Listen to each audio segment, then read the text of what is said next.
Good morning, good evening, or good afternoon, depending on where and when you're watching this broadcast. I'm Thomas Fessa, my friends, and this is Disclosure Tonight. Happy Saturday, July 18th, 2026. Well, would you look at the time, how it's going? Well, Disclosure's slowing down. We're coming together for a recap of the events that's happened over the week. Should be a good one. It's been an interesting week. Let's hope next week things start to pick up a little bit, or we may have to do a little bit of vacation time that's well needed. On that note, let's go ahead and welcome in our audience and see who the heck who's out there, because, well, it's a live show, and I want to welcome on our in the chat. Anonymous is out there along with April. Good to see you, Aussie. We got Bill and Cabriolet.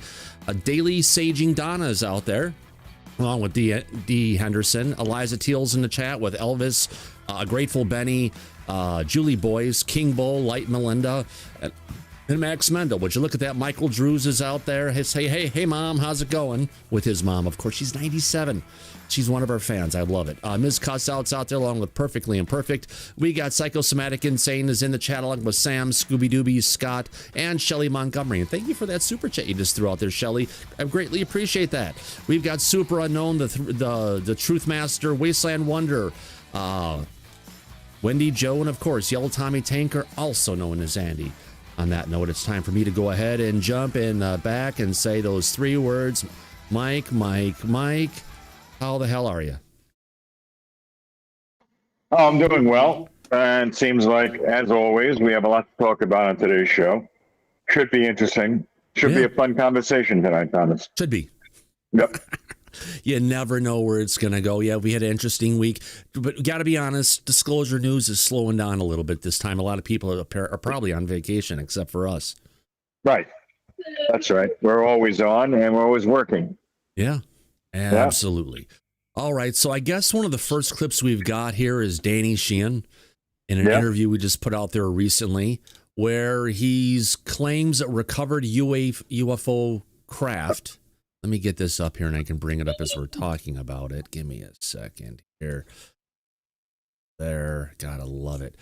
Okay, video, Thomas, guest, here we go. So, Danny Sheehan, this is coming from the Astral over on X. For some reason, he has me blocked. I have no idea why, but got to thank him for bringing this out there anyway. Let me turn that off there. Danny Sheehan claims recovered UFO craft, alien brain tissue contained alien brain tissue fused with fiber optics, creating a sentient craft that can communicate telepathically. Interesting. Now, Mike, if you remember, fusing brain material with chips and such is something humanity's up and doing right now. We've been covering that for several years when they first discovered that they could take stem cells from human skin, put them into like an ammonia bath and other stuff, and they changed into stem cells or brain tissue, and they grow these things called brain organoids. It's kind of weird. And eventually these things, they'll let it go far enough, will actually start developing eyes and such. So hearing that these craft may contain some kind of brain tissue that's probably has consciousness, which means, Mike, the stuff we've got that we're creating, and they're saying, oh, there's nothing there. They say we let it go as far as long as it's developing to like a premature baby, but it's going beyond that, which means these things that we're creating in science, we say there's nothing, but there's never not nothing there. No. And look at the work that Elon is doing with Neuralink. So, yeah, we're already at that point. So it wouldn't surprise me that an advanced civilization has technology like that they could develop their crafts with. They're way ahead of us. Yep. That is true, my friend. So let's go ahead and get into this video and see where it takes us then. Sounds good. Let's listen to it. Right, here we go.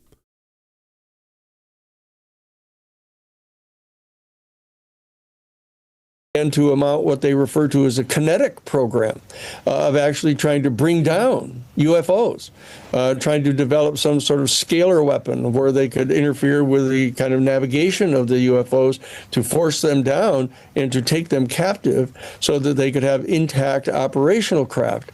And it was there that they learned that these craft are operated telepathically. which came as quite a surprise to them. That there were no instrumentation inside the craft. It was just this kind of room with seats in it, and there was a helmet that the pilot wore that actually interacted with the fiber optics in the craft. But it turns out that they discovered that in the craft itself, there are not only advanced fiber optics, which we recovered from the debris of the Roswell crash, but operationally inside the craft, these fiber optics are co-joined with brain tissue. that actual synapses and dendrites from the brains of the extraterrestrial beings through the whole process of stem cell technology, where you can generate new tissue. If you put stem cells into direct contact with actual other kind of tissue, they will replicate it. We now know this is whether livers or hearts but it could generate dendrites and so that there's wiring in a sense inside the craft that are made up of dendrites and synapses from the brain tissue from the extraterrestrials, and so the ships, the craft are actually semi-sentient. Jesus Christ, we've reached Voyager level now of Star Trek, where they have biopacks. Remember those? Oh, I do. Yeah. But where is Danny getting this information from? I don't know, but it aligns with potentially biologics being found that may not be, the occupants of the craft. We've heard before that people could potentially control these things through, mental control, psychic control and stuff along those lines. And,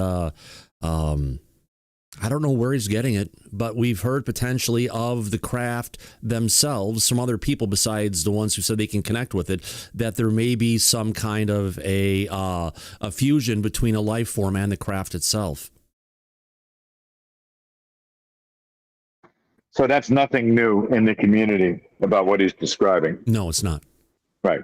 I mean, saying that, yes, they found it, and saying specifically that they've got some kind of brain tissue there and they've looked at it and figured it out potentially and know what it is and know there were fiber optics potentially used with it or it's interesting to say the least. It's not out of the realm of possibility, but it's one of those great claims that eventually we'll need to see some kind of proof on, but... Well, I would like to know who did the research. Where was this done? Is it privately? Is it the government? I would like to know more about where he's getting it. The craft being brought down. Okay. Not just Roswell, as he mentioned, but also he mentioned operations to bring the craft down, which kind of aligns with one of the stories we covered earlier this week with regards to the UFO shoot-down that was going on. Yeah. The government tried to lure them. Well, yeah, it was a luring and capture operation.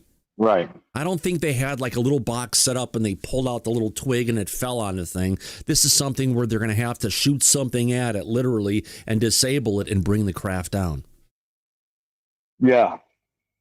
Well, like you said, we need more information, but we'll see how this goes. It's interesting. Yeah. Oh, yeah. Oh, interesting to say the least. That was our one bit of news stuff for the week. Let me go ahead and now get back to, if you want to call it, everything else that's happening out there that went on for the week. Had a bunch of interesting things happening. Let me go back into my feed over on X and we'll turn the clocks back. One thing for the United Kingdom. Remember the guy who was out there by the name of Mark Christopher Lee? Yeah, the debunker. What about him? No, he's not a debunker. He's actually someone who here we go.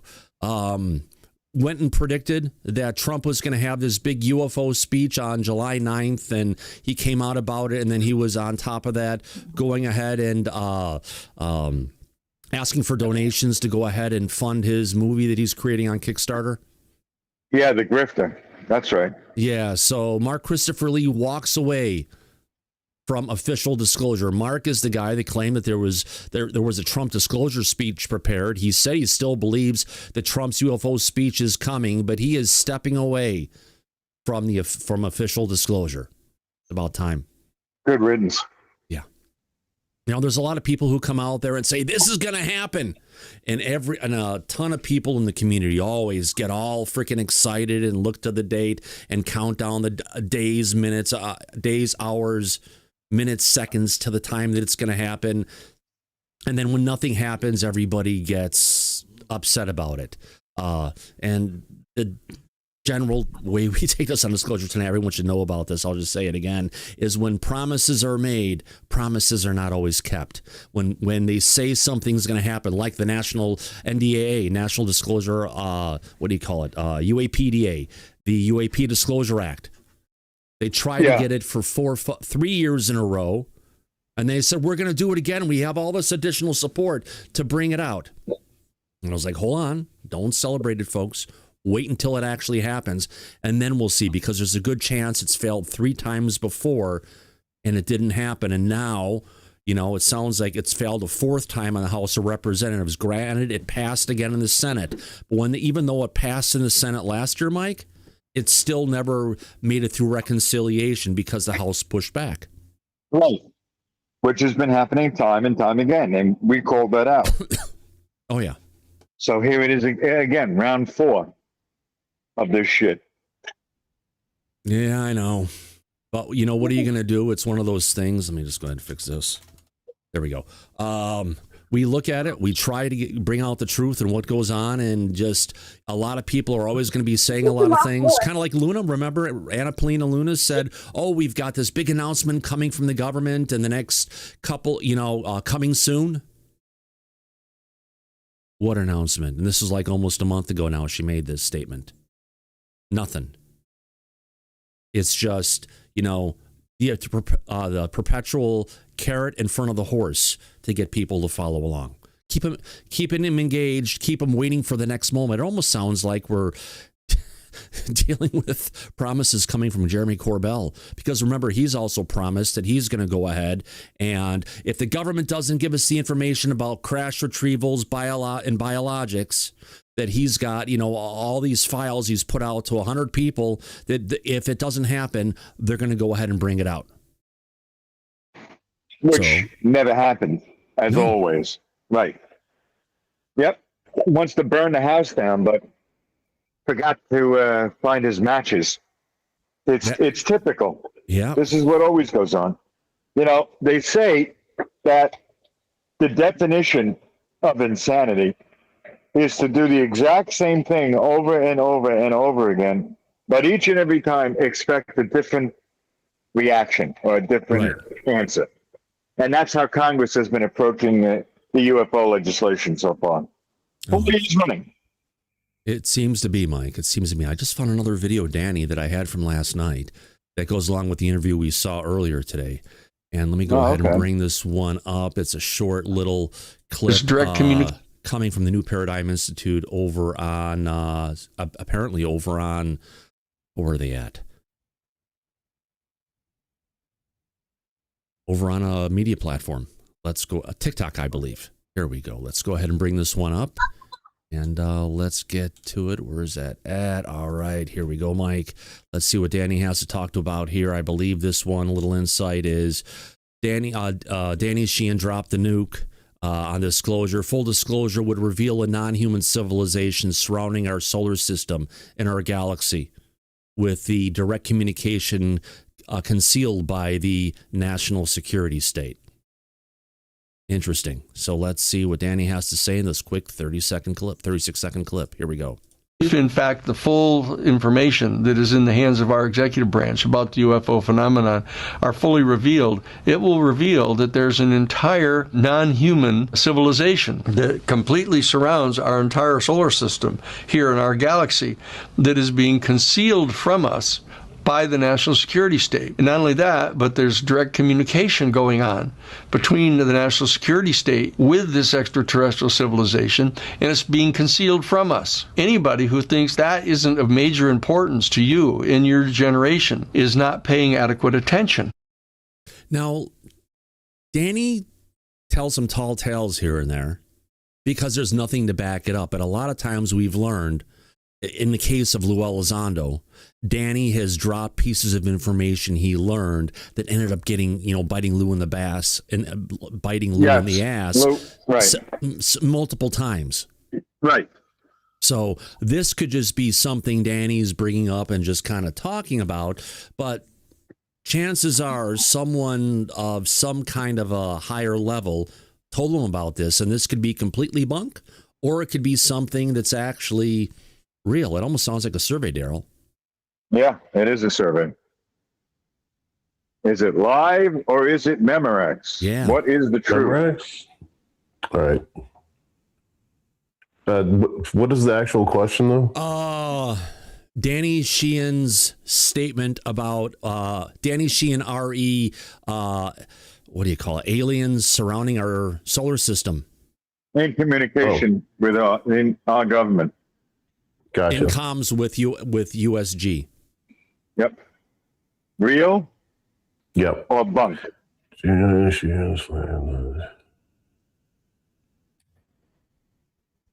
All right, audience. This is going to be your chance to go ahead and vote and see where this goes, because I know Danny. I've had many conversations with him in the past, and it could be just some bad intel he got, or it could be something that's there and just is kept from humanity because we don't deserve the right to know.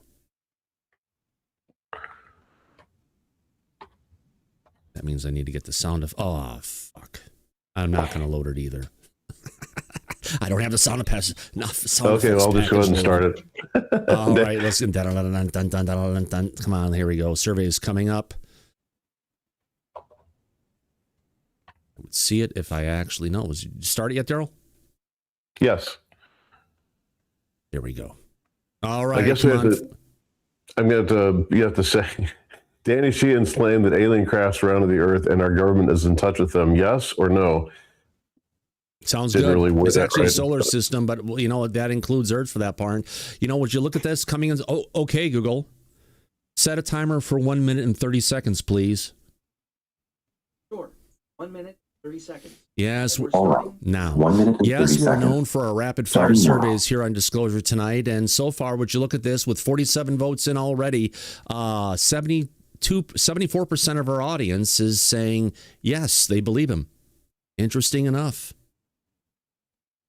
But you know what? The claim doesn't sound too far out of proportion, because we've asked our audience before, and less than 10% of our overall audience trusts our government.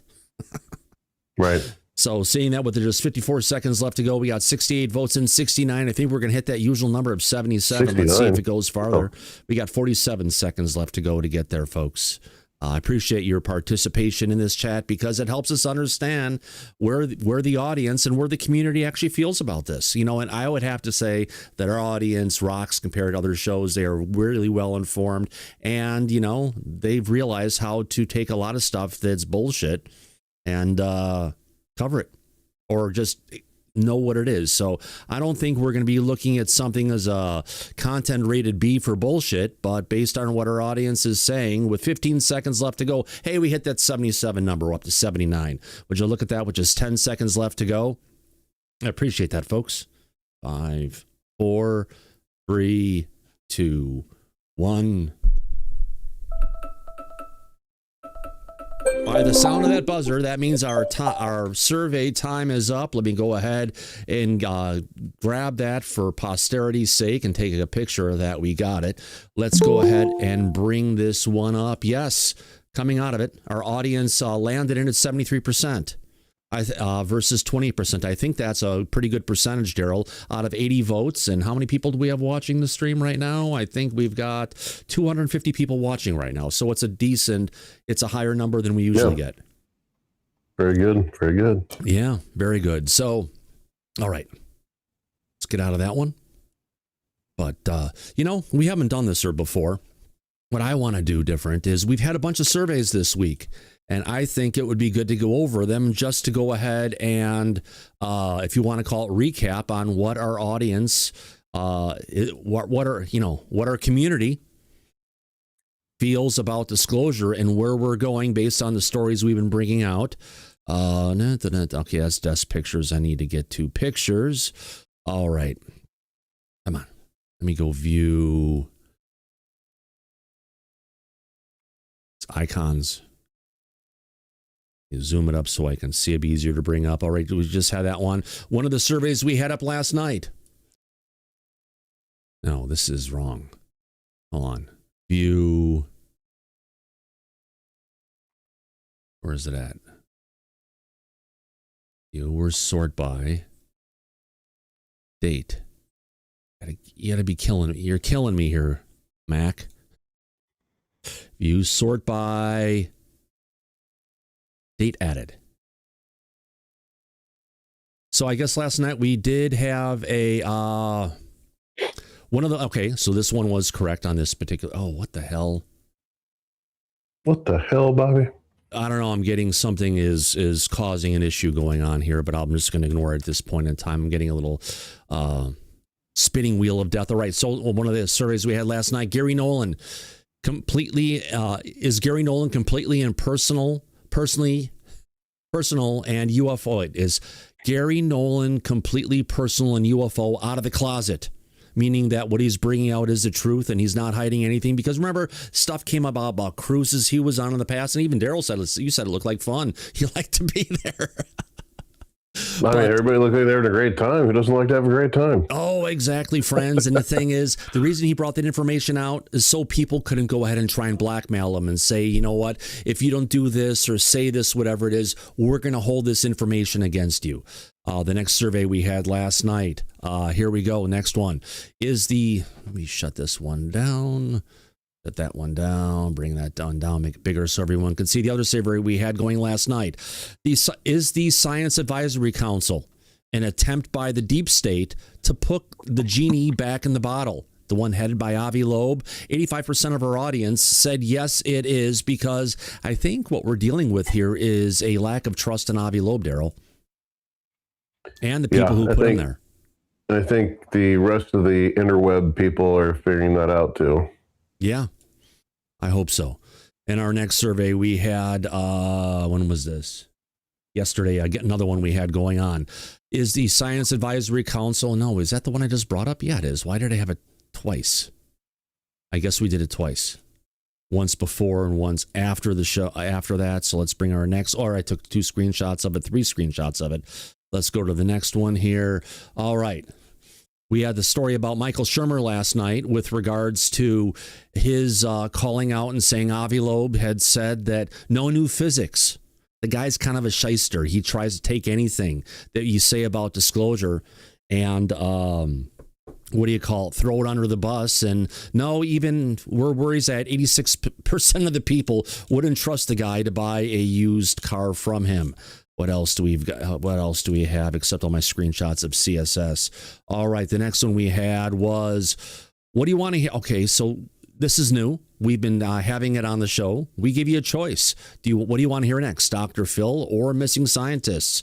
I'll get one more of these. I think people are getting a little title of this. No, not that one. All right. Regards to one of the stories we're talking about, we'll cover again now is, no, that's not it. Where'd it go? The Virginia, Brazil UFO incident. Is it real? Is it absolute truth or bullshit? 91% of our audience. This is probably one of the highest ratings we had for people saying yes. They believe in what happened in the Virginia, Brazil UFO incident. So I think on that one, I can probably get to, where's downloads? And I think I've got a video story here with Representative Eric Burleson. Where's that at? Let me find it. And we can go ahead and bring that one up next. Not that. Here we go. Elizabeth Vargas reports. All right, here is our first news clip of the day. Going ahead and talking, this is from earlier in the week, just 2 days ago, from Elizabeth Vargas reports, where we have Representative Eric Burleson talking about his inquiry into to the CIA and FBI to get the details on the information about the incident that took place in Brazil. Now, the thing to remember, folks, is that he's going to talk about the request that was sent out. he sent out, and the dates that were given. One was on July 1st, and that was sent out to, I believe, the CIA. But the one that he had sent out to the FBI that he still doesn't have an answer for was on May 1st of this year, over 2.5 months ago, and he still hasn't gotten an answer, which means the cover-up continues. Here we go, folks. 30 years ago, in a city in a mountainous region of Brazil, several residents say they saw a cigar-shaped object crash into a field. The story gets stranger. 3 teenage girls reportedly encountered a non-human being, they say, with red eyes, covered with oil, with veins from its neck to its arms. Rumors swirled that Brazil's military captured 1 or 2 of the beings and handed them off to the CIA and the FBI. The claims have never been proven, but that hasn't stopped the decades of speculation that has helped turn this incident into Brazil's Roswell.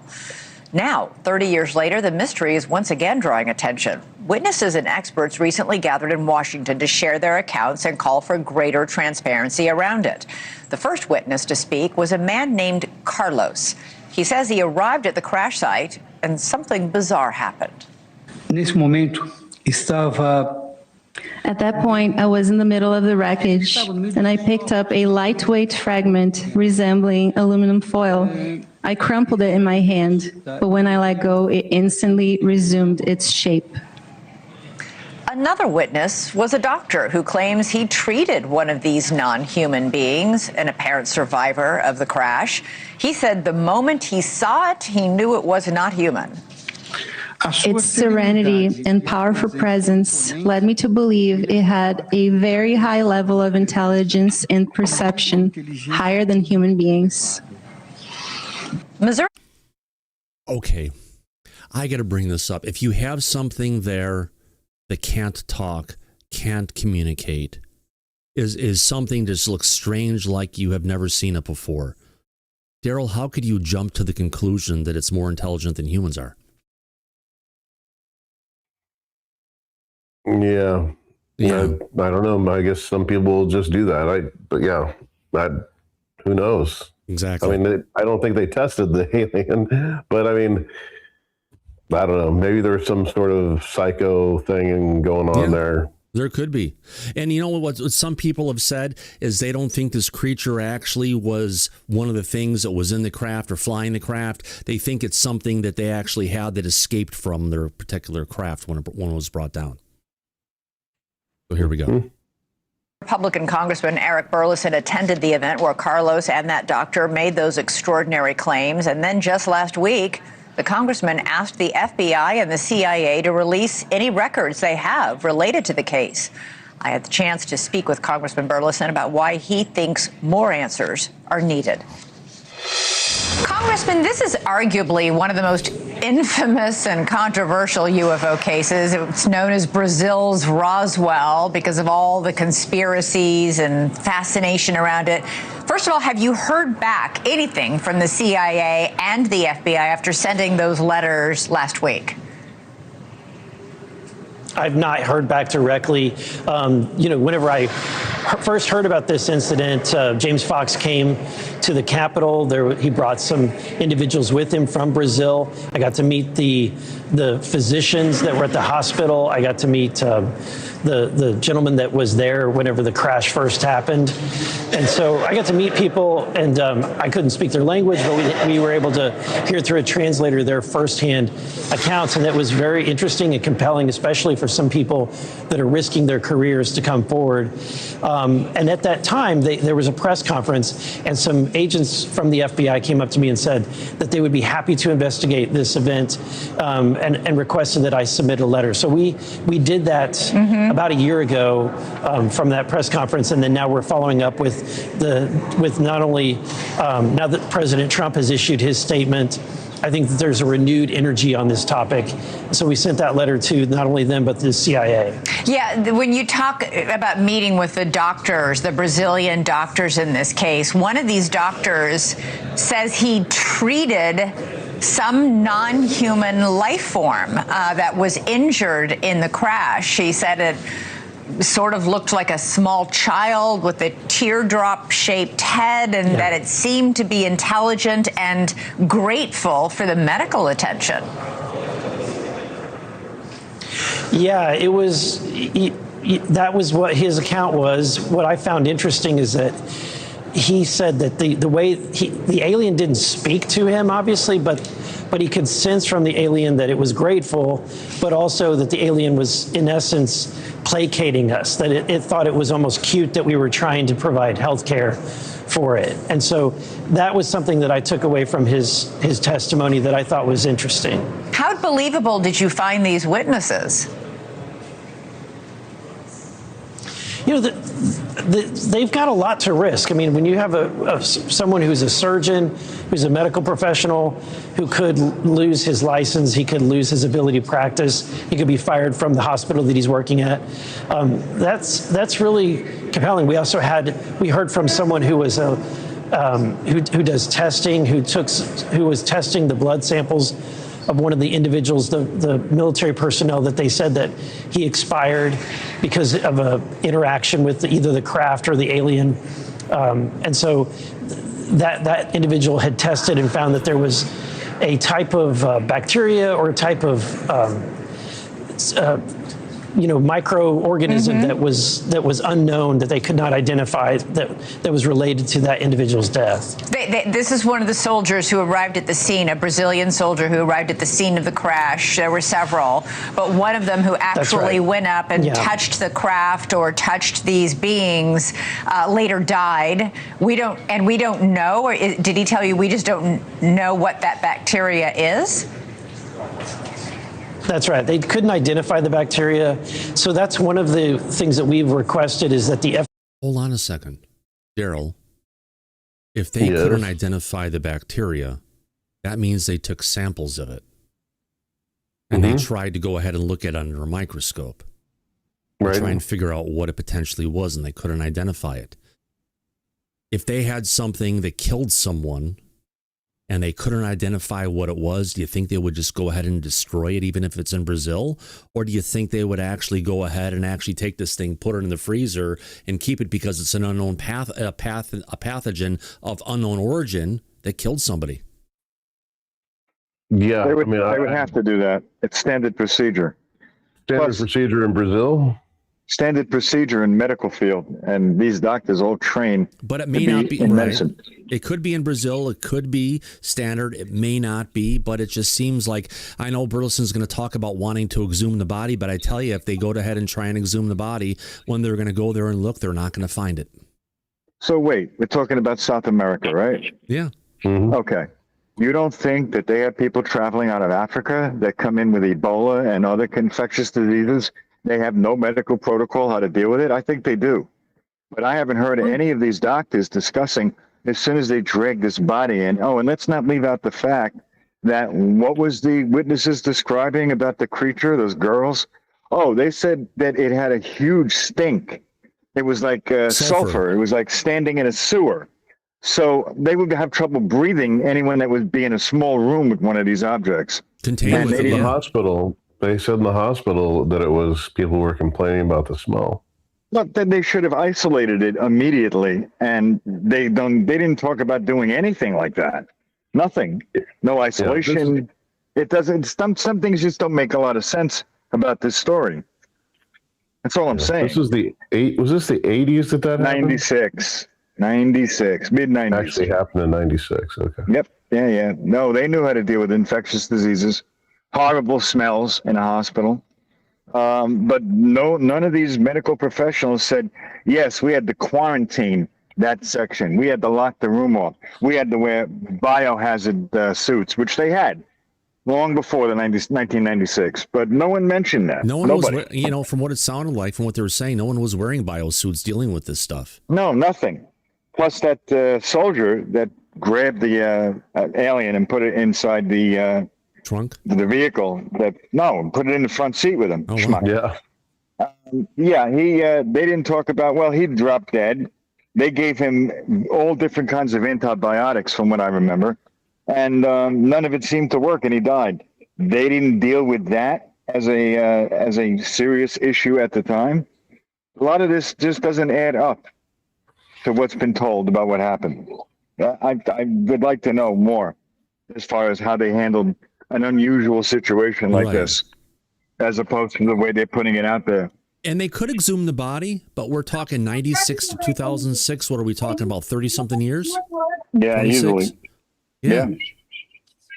So if we're talking, almost 30 years, would that bacteria still be around on the person at that point in time? It's Bacteria feeds off stuff, so it probably is dead. Yeah, probably so. But they could possibly find it dead on the dead body, potentially. Unless they put it on ice and froze it, which they can do. Even back then, they were able to do that. I'll say that. So I don't know. I think there's more to this than what we're hearing. And we're not getting all the details, all the information. And also, what did Burleson say? He sent that letter that they requested a year ago. And there's nothing. No one heard anything back yet. No, it wasn't a year ago. He sent a letter to the FBI on May 1st and demanded a reply and the information be provided, what he was requesting, within 10 days. And that would put it at 2 months and 8 days ago, which means FBI isn't playing along. Like they say is FBI. In this stage, they're not giving him anything. Now, when it gets down to, if you want to call it, the CIA, that was requested on July 1st. He demanded the same 10-day turnaround time, and now it's July, this was July 16th at the time, I believe, of this interview, okay, so now you're 6 days over the deadline. You haven't heard anything. Have you heard anything back? And it sounds like, by the way he's talking, they still haven't received anything. So I guess he's playing it nice, but I guess we need to take more of a lunatic approach on this one and demand it and say, where the hell is the information? I asked for it. You're not giving it to us. Did they need to bring in Tim Burchett and say it's a cover-up? I'll have Bolson call that drunk Kesh Patel and find out what the hell is going on. But he hasn't done that, so I don't know what he's waiting on. Yeah, I can't call him. We're trying to save his job. Yeah. So the guy's had some drinks here and there. It doesn't mean he's a drunk and he can't stand up fishing. No, but optics means a lot, man. Yeah, but we're dealing with the dirty left, and they'll find anything to go ahead and piss on people. I mean, yeah. The bodies weren't buried, Thomas. They were taken to Campinas and flown in an Air Force jet to somewhere in the United States. The body they're talking about is not the aliens that were shipped to the United States of America by the FBI and CIA. They're talking specifically about the police officer. Yeah, we're talking about the army. He was an army guy, I believe. Scooby, just wait. You're talking over people, please. Thank you. Yeah, you were saying, Daryl? No, I think he was an army dude. Yeah. And yeah, that's what we're talking about, Scooby, not the actual aliens. Military police. But even if it was the military police officer, he had some sort of an unknown, undiagnosed infection. You mean to tell me they would throw his body on a transport for the military and not take any special methods to contain that? That doesn't make sense either. I don't care if we're talking about the alien body or the person who was infected by the alien body. Nobody seems to be mentioning that, though. Nobody. Somebody Mike, else brought up in the chat. You're not name calling. You're just talking, and generally of Charles in the chat saying, Mike, why are you name calling in all uppercase? You're not calling anybody out. You're just saying in regards to the process and what should be there and calling things out how you see it. Right. Also, there have been allegations that have been made publicly about it, that he has a drinking problem and that he has been intoxicated at several events with numerous witnesses. And every time I see a picture of him, it looks to me like he had a drink or two. He was enjoying some national security of his own. Okay. Everybody sees things through a different lens. Right. Makes sense. Yeah. All right.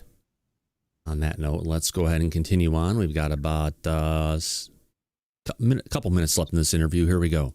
I, request that they exhume the body if possible.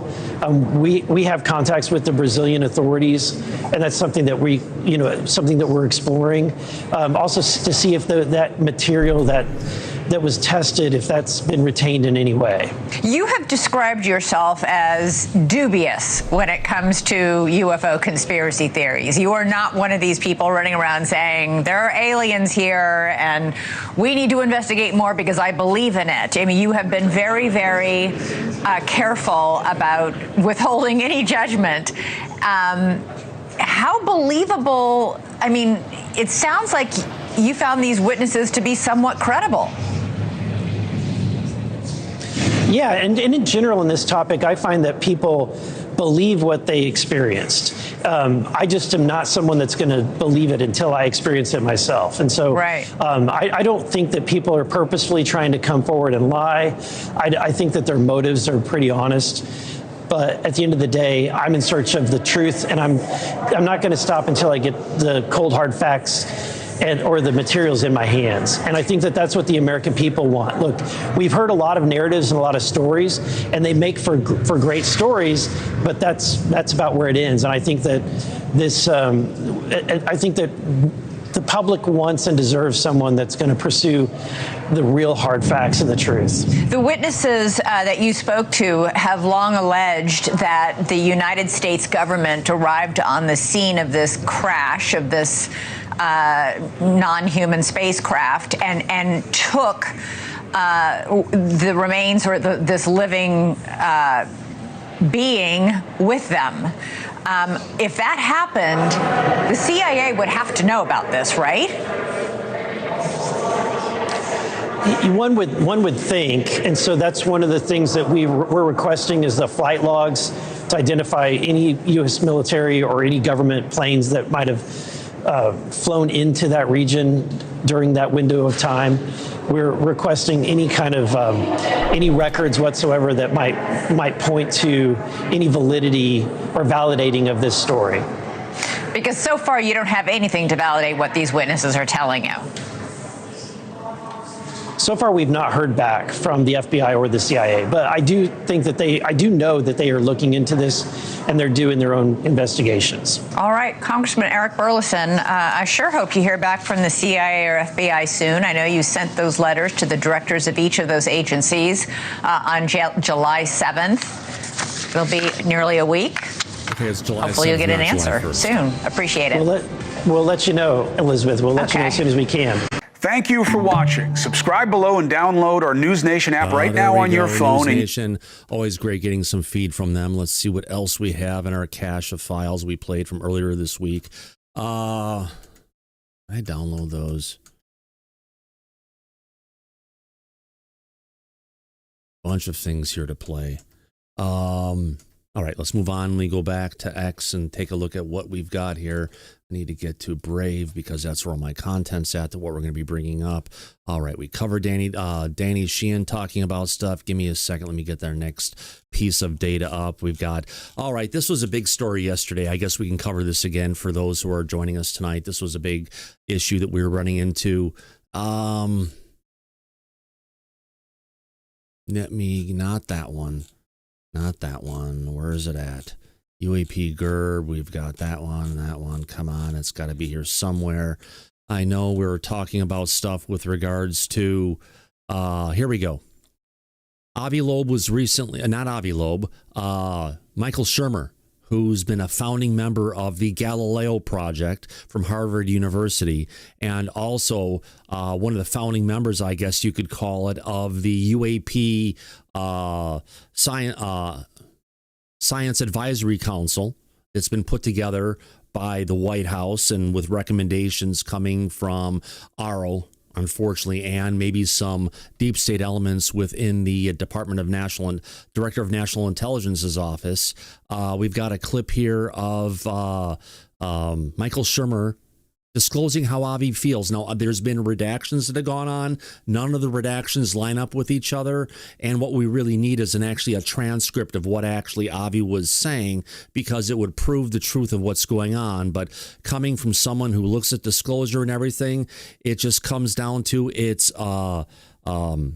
it puts disclosure in a bad position when you have scientists who keep on claiming and reiterating claims that we can't, bring new physics into the equation with dealing with UAPs and UFOs and trying to figure out what's going on.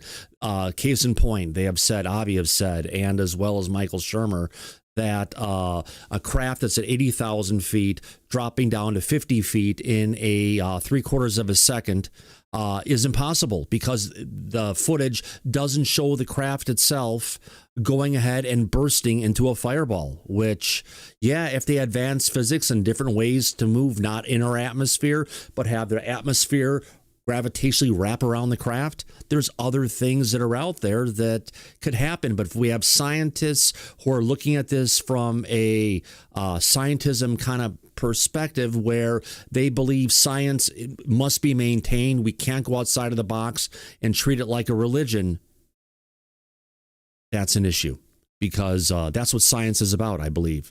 Science is about going ahead, making a discovery. But if new discoveries are made, you don't basically say, no, that can't happen. This is how it is. You're outside of that box. You can't violate it. Andy?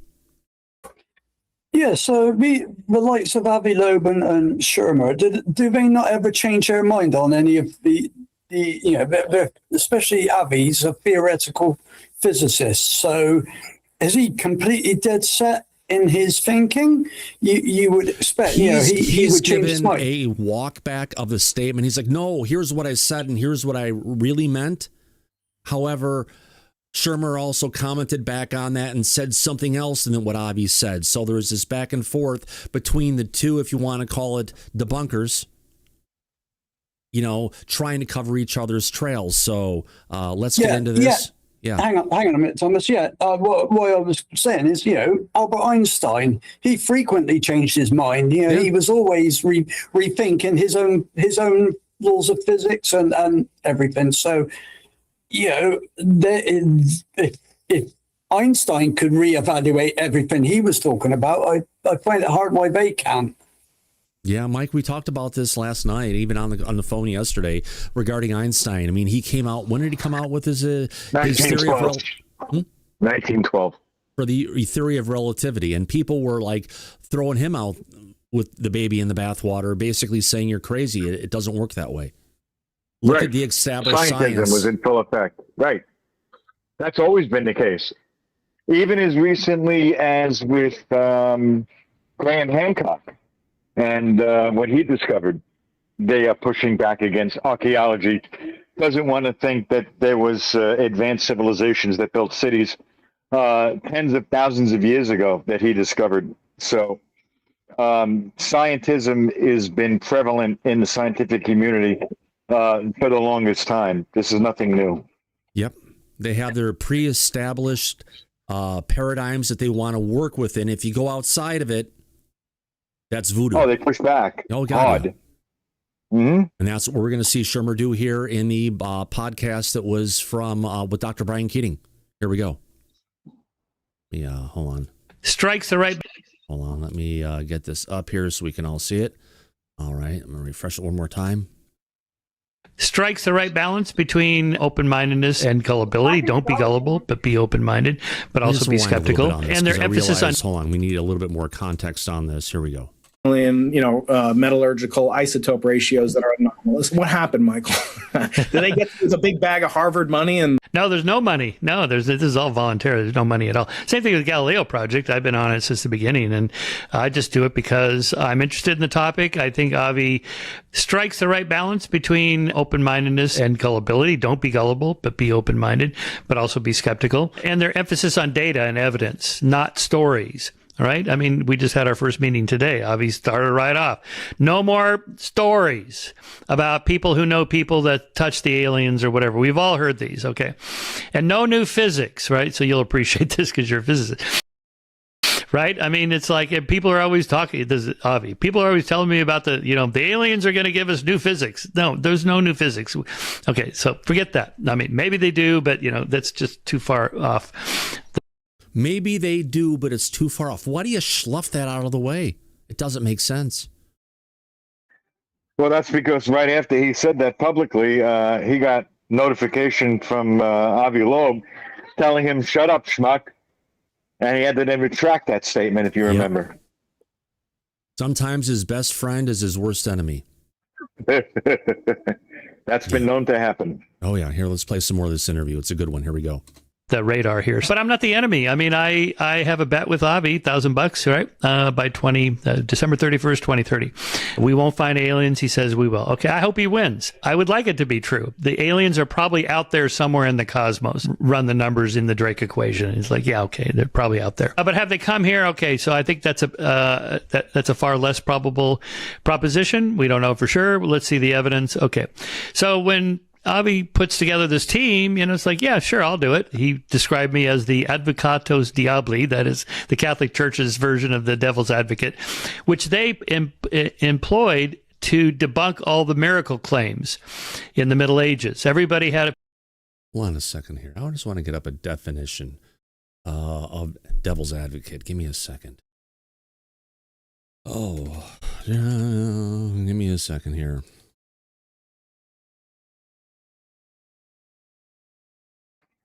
My understanding is that if you have two people that are arguing a point that usually has a pro and a con, the person who's arguing for the argument or the subject matter, the person who is taking the role of a devil's advocate is also giving the other side of the coin as a potential answer.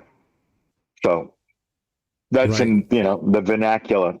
So in the term Catholic Church, advocatus diaboli, promoter of faith in the 16th and 17th century, this official was appointed to rigorously challenge candidates for sainthood by highlighting flaws in the evidence of miracles or virtue, ensuring only the strongest cases were approved.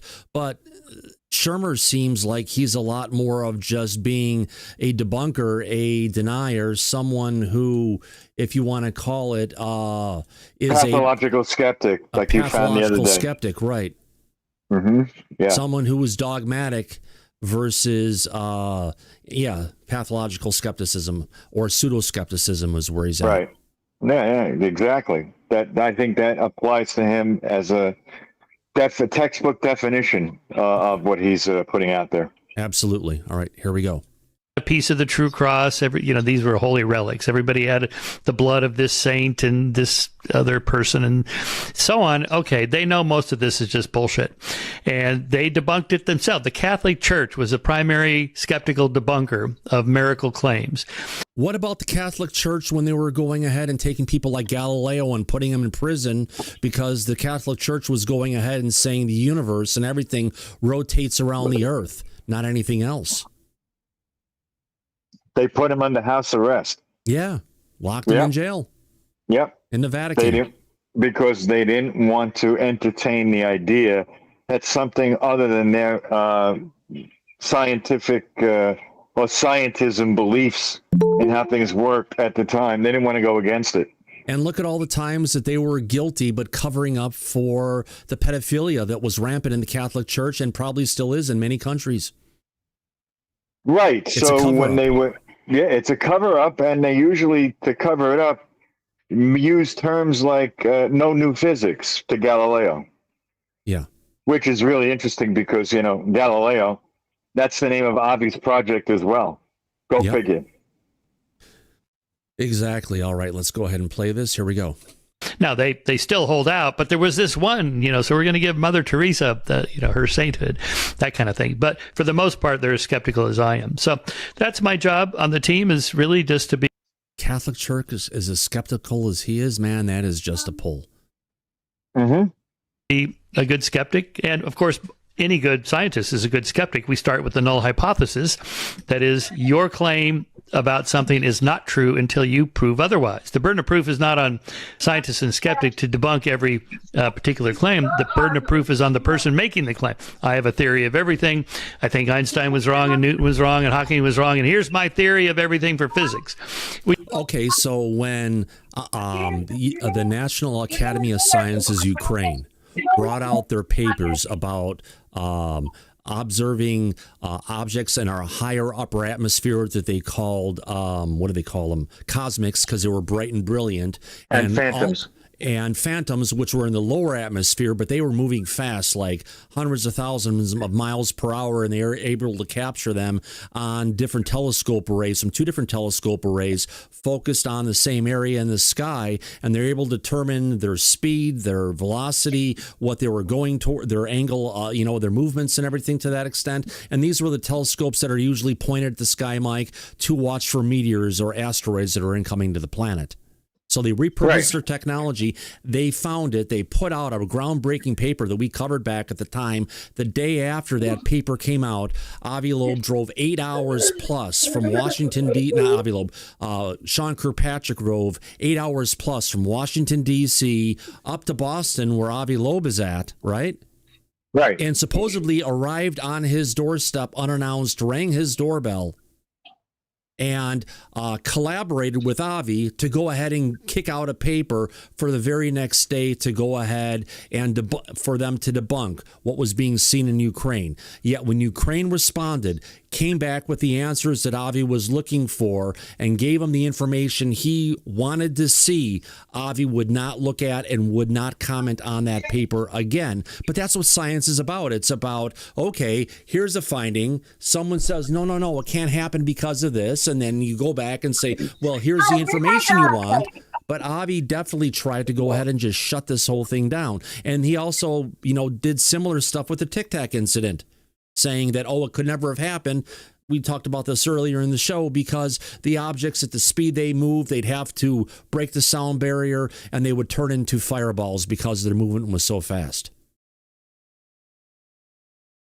It also prevented the Astronomy Journal from publishing the Ukrainian paper, which kind of put the kibosh on the people who were running that program. Well, they published the papers, but what it seemed happened was after Avi Loeb made his announcement, going against it, and he put out his opposition to it, there was pressure from the internal government in Ukraine to discredit the paper and the observations that were done. And my guess, that was coming from somewhere in the Biden administration, along with Sean Kirkpatrick, to basically say, you like the money you've got coming our way, either go ahead and kick this out or we're done. Right. And we know exactly what the end result of that was. It didn't help the scientific community or the UAP research that's been being done by professional, incredible scientists. Right. Because Thank you, Avi. It provided methods and means for other scientists to go ahead and replicate what they're seeing in Ukraine around the world. Correct. So we could thank Dr. Avi Loeb for that. Yeah, and Sean Kirkpatrick and the deep state and the federal government. Unfortunately, that's true. Yeah. Mm-hmm. All right, here we go. Well, you're not going to go, okay, then I guess I have to disprove it, and you're right. No, you're going to say, I don't believe it, but go ahead. Make your case.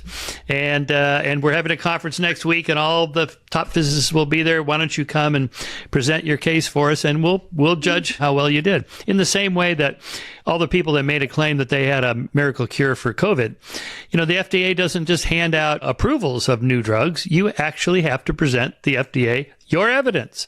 How do you know this actually? Well, they didn't do it with the COVID vaccines, Mike. No. It was experimental that they were shoving down the public's throats. And the different things that they found, the alternative methods to go ahead and fight the disease actually worked. And it's been brought out since then. It's all disinformation.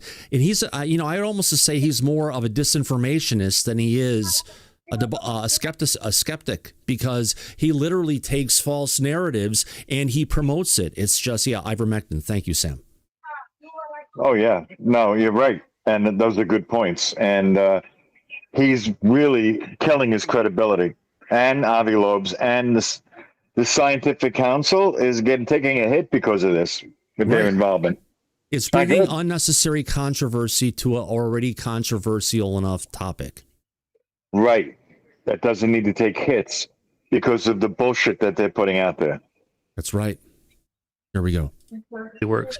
And you can't. And what we're trying to do is just listen to this and, not debunk, but kind of look at what this schmuck is saying and trying to, get to the bottom of it so we understand we're at whatever anything is going to be said, anything that's going to come out, he's going to play the role of devil advocate no matter what to go ahead and debunk it. Yeah, including talking about a cure for COVID that doesn't exist. Yeah. Mm-hmm. It's kind of like when people go ahead and get the flu shot, right? Yeah. And they get sick a week later. Doesn't keep, a lot of times doesn't prevent you from getting it. Not at all. Yeah. Right. And if you ask why, they'll tell you, well, because it mutates and is a different strain than what we gave you an injection for. Then why even take the injection in the first place? You don't, is the simple answer. Because it never works. Because they develop the flu shot on such a short time schedule, and they never go back and look at what are the long-term effects of this because they're looking at the next flu season that's going to be coming around. And let's not leave out that anyone that gets a flu shot, even if it doesn't work, they're paying for that. It's not free. Yep. Or their insurance is paying for it. Either way, the point is the pharmaceutical companies are making money by putting that product out. They're not doing it for free. Yep. Right. So it's a business. That's all it is. Oh, absolutely. And it's just something that, people just need to decide for themselves on how to take that. But just think about it, folks, next time they offer you something. You can't just say, well, my Aunt Mary had it and she took it and she felt better. Sorry, that's not evidence, right? That's not enough to refute the null hypothesis. That is, reject the null hypothesis at some level of statistical significance, as they say. That's all we're after there. So, and the more extraordinary the claim, the more evidence you better have for it. A lot of these could be actual claims, based on truth and facts and reality, but just complete misinterpretation, right? I mean, one man's drone, array in the dark could be another person's unidentified aerial phenomena. So, but when you see people that talk about things like Congresswoman Anna Paulina Luna, interdimensional beings and non-human biologics and now bipedal life forms on a spectrum, ever go to Facebook and sign up for a new account and there's 46 different selections for your gender and your pronouns and the University of California, I mean, oh my gosh, it's even more impressive array. But apparently there's a spectrum, a continuum to sentient plasmoids to bipedalism, which is the insectoids, the multidimensional beings. There's 4 different alien species. Yeah, I've heard all this. Yeah, it's crazy. I don't believe any of it. As a good Bayesian, show me. Doesn't have to be me personally. I never personally saw the Chinese spy balloon, for example, but I trust the government, the Air Force, the Pentagon, Secretary of State, the President, all the news networks that showed it, so on. Okay, that's good enough. If Marco Rubio shows up tomorrow and says, hey, I'm here with a camera crew and the Secretary of War and the President, and here we are in Area 51, and we found the aliens. We have a big announcement. Here it is. And all the networks are there covering it. Well, Mike, I think he said it plainly. He believes the mass media and the federal government, as we've shown many times, the mass media in most cases doesn't have a clue. They're just an echo chamber to go ahead and say the same thing as all the other channels are saying.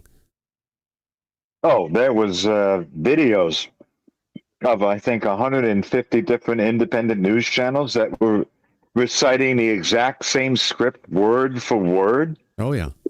If that's not propaganda, disinformation, and corporate media at its worst, then if anyone thinks that what they hear from the news is legitimate and they're getting the real story as it is, they're not. Yeah. And we've proven that. We've covered that. And it's true. It's why the newspapers are going out of print.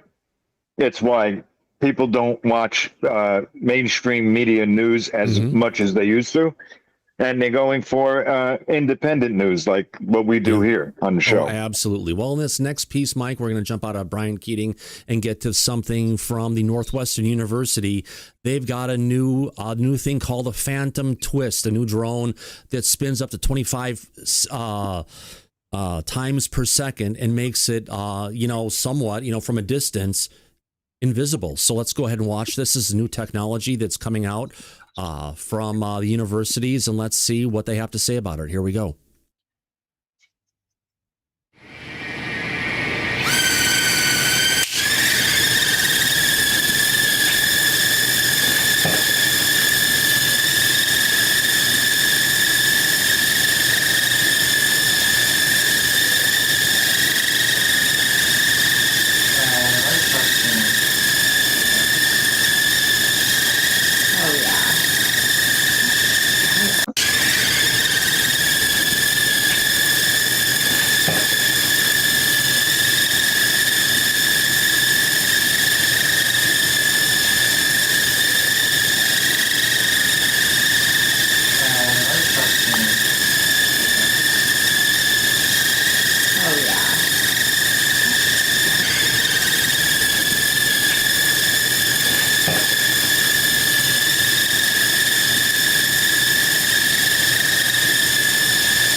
So yeah, while this is making a bunch of noise, Mike, you can see just by a simple spin effect that the object is there. Unless you're zooming on with the camera, you're not going to know what the heck is up there. And granted, yes, it does make a bunch of noise, but that spinning that goes on and everything, it just shows there are simple ways that could be objects in our sky that we're not going to see just from, if you want to call it, going at a speed that the human eye can't pick up.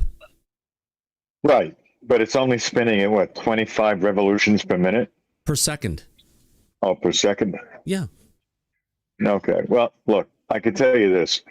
It doesn't look like this drone is using black material. It looks like they're using translucent clear. It's not even using translucent clear. You go to the beginning of it. This is the object that's actually out there spinning. Oh, wow. I didn't see that. Yeah. Oh, look at that. So now, this is the object here that they spin and they get going and everything and they drop it. So, yeah, it can take something that looks like this and move it in a way. Again, this is just at a university, an experiment hypothesis that some kids came up with when going to college. And this is what they actually went and created. That's actually pretty cool. Yeah. Now, that's just humans in college, right? Trying to figure something out. Imagine when we're dealing with a civilization when millions of years more advanced than we are. Oh, yeah. No, we wouldn't be able to see anything if that was the case. Right. Now, a lot of the craft that are invisible are using some kind of a technology to go ahead and become invisible to us. They're at like a temperature. If you look at it with a specific kind of a camera, they are at a negative 60 degrees Fahrenheit. Or Celsius, and a lot of times they're a chevron-shaped craft, which is kind of like almost the overall shape of this, but get rid of this back part. It's just the overall shape of the craft, if you want to call that V shape, and they're accompanied by a drone. So, but those are everywhere. They're everywhere, but humans can't see them. That's amazing. Yeah. Now, we did get another super chat in, I believe. I want to go ahead and thank the people for that. Let me go ahead and turn off the auto chat for a second. We got one in from, there we go. If government's afraid to tell us population trusts the government, it could be 50-50. No, when we've run it, does the public trust the government? I believe we came up with the accounting, and what was it, 10 or 20% of the audience trust the government? It's really low. So I wouldn't say it's 50-50. Oh, no, it's nowhere near 50-50. That's a joke. Yeah. No. Nobody trusts the government or the politicians. Yeah. Also, we did get another super chat that came in from Abe Lincoln.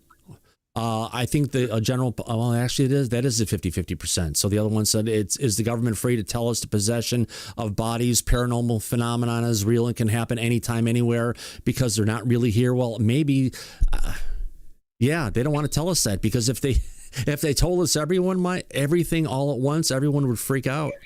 Oh, they would.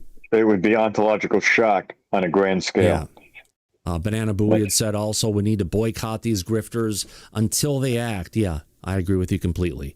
But we still have to cover it, let people know what's being said out there. So if they run into this kind of information or hear people talking about it, they know how to react to it. Right. That's what makes the most amount of sense. I agree. Well, usually, yeah. Yeah. Now let's get back to where I was on X. Got a bunch of things from the week. All right, so I think I downloaded this one. Let's see if I've got it here. Not that one. Not that one. Maybe I didn't. All right, let me get to... give me a second. I'll find it.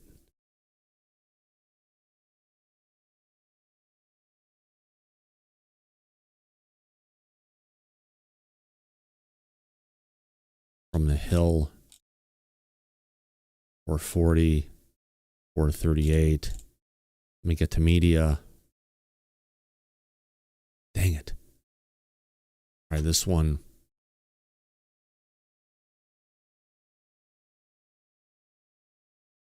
Dang it, I thought did I not download this last night? Dang it, dang it, dang it. I know it's here, and there's some videos that have some other things that I know I didn't get that last night. All right, give me a second to find this. I'll find it. Hill Herb. Okay. So we know you know what, we haven't played the videos of JD Vance yet, have we? No, not Let's yet. play those first, and then we will go ahead and do a reaction to it, I believe, is the best way to handle this. So let me then get back to my bookmarks again. Let's get to Gerb, and there should be, actually Vance is what I have to look for. All right, JD Vance was on the Joe Rogan podcast earlier in the week. All right, so one of the first ones he came up with in this clip is where he's going to talk about he doesn't think the government has space alien remains as it would be leaked out. Remember, this is coming from the Vice President of the United States, and he's coming across not as the smartest guy, Mike. Oh, no, listen, I know all about it. And I got to tell you, the Secret Service, their nickname for him is Bobcat. Because when he was in Pennsylvania in high school, the mascot was the Bobcat. And he is one of the most difficult people that they have ever dealt with. They hate him. They have to take his children by helicopter to golf lessons. They don't get time off because he will not allow them to have scheduled time. He is very adapting to his new lifestyle and really doesn't care about anybody else other than what he and his family want. So that's a shame. They're not happy about him at all. Yep. Not a good one, I have to say. No. All right, so let's get to this one. Here we go, the full interview coming from the Joe Rogan podcast. Let's go ahead and play this one. Here we go. That it's true that we have the physical remains is not because I don't think that's something that like is physically possible or that the government's willing to do and able to do a lot of crazy stuff in our history and the history of all governments.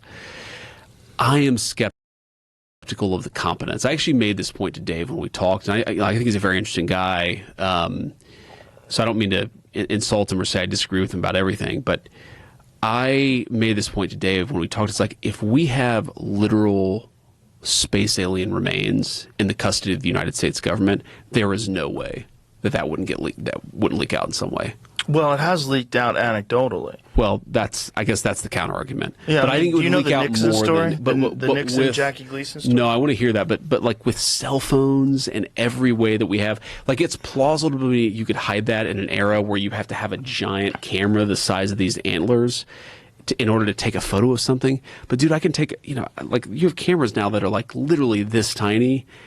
That's the part that I'm skeptical of. Okay, that we're hiding that. Let me push back against that, because Okay. you know that if you have any sort of top secret, like if you go into a skiff, like there's no way you're bringing cameras in there. Okay. You're look, when I came here to this podcast studio.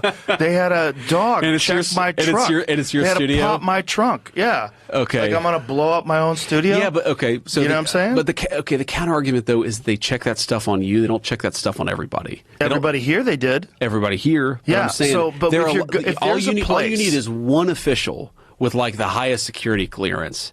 Now, okay, you're right. Certain devices like emanate signals that they can pick up on Bluetooth and all that shit.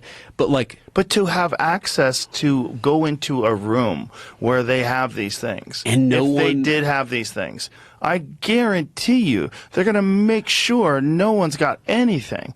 They could easily scan you to make sure that you don't have any kind of electronics, any kind of camera, any kind of recording device. That's not hard. I mean, especially if you've got something squirreled away at Area 51. In the next 2.5 years, we're going to run this experiment because I got 2.5 more years as VP. And I swear to you, if there are little green men, like body remains, text me, please. Well, I'm not going to text. No, I'm not going to text you. I'm going to try to smuggle a camera in and get a photo of these things. Well, how would you?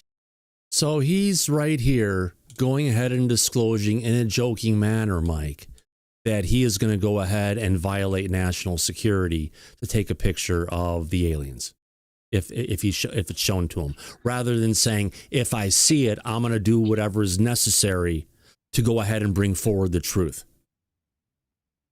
Why would you want to steal that information versus trying to change the laws and trying to change the government to bring that information out? If you're talking, Mike, you wouldn't. You would not. Exactly. Yeah. You just wouldn't do that. And he's a schmuck for announcing publicly to Joe Rogan that that's exactly what he would do. Mm-hmm. Yeah. I don't know what the hell he was thinking. I don't know what he's thinking, but let's jump across to Skywatch because I think he's got another clip of Vance over here that we played as well. Let's get past. This one is the, is he fascinated about UFOs? Okay, let's bring this one in here and see how he takes it and see how he talks about, is he fascinated about UFOs or not? Here we go. I am fascinated by this, but I just don't want to tell people like, oh, I've uncovered the truth, or I haven't, because I haven't looked at it yet. Right. Well, I would, if I was you, that would be the first thing I did. I would want to know. I mean, I think the world wants to know. A lot of these accounts are not of people being tortured. They're people that are being exposed to information, like the Travis Walton story is a very famous case from the 1970s. I don't know this one. I'm going to read about it on the way back, though. It's this guy right here. I got a Travis Walton bobblehead. He's one of the most famous UFO abduction stories. Okay. There's a movie with D.B. Cooper in the... and, like, what is the information that they gave Travis Walton? Was D.B. Cooper that was the... D.B. Sweeney. D.B. Cooper was the guy who stole the money and jumped out of the plane. Fire in the Sky. There's a movie. Oh, of course. Yeah, I remember this movie. I don't think I ever saw it, though. Saying, this is something that I'm interested in. They're holding on to this information. And what do you know the Hal Puthoff story? No. So, have you seen the movie The Age of Disclosure? I've not. Okay. I think it would do you know leak the out Nixon more story? Than, but the Nixon with, Jackie Gleason story? No, I want to hear. He keeps on saying, Mike, that he wants to look in anything, but it sounds like he hasn't taken time to look into anything. He's still calling them little green men. He just sounds like someone who wants to talk about something, but he's completely uninformed. Like a bullshit artist. Like a bullshit artist. You took the words right out of my mouth, Darryl. Yeah, exactly. I didn't start the sound effects before the show started, so if I do that, things are going to lock up, and I was like, okay, I'm not gonna make that happen. So you got it right here. Oh. A bullshit artist. Oh, a bullshit artist, yeah. Oh. Or the old saying, we ain't found shit. Exactly. Yeah. All right, let's get out of this post with him. Fascinated by UFOs. There should be another one I thought we had in here of Vance. All right, here we go. We got the fascinated by one. Daddy. He would see this one. All right, here's the one that blew everybody up, man. Mike, this went and literally blew up the internet on this one when Vance came out and said, oh, come on, Skywatch. All right. Basically came out and said that, where was it again? Why he thinks aliens are demons.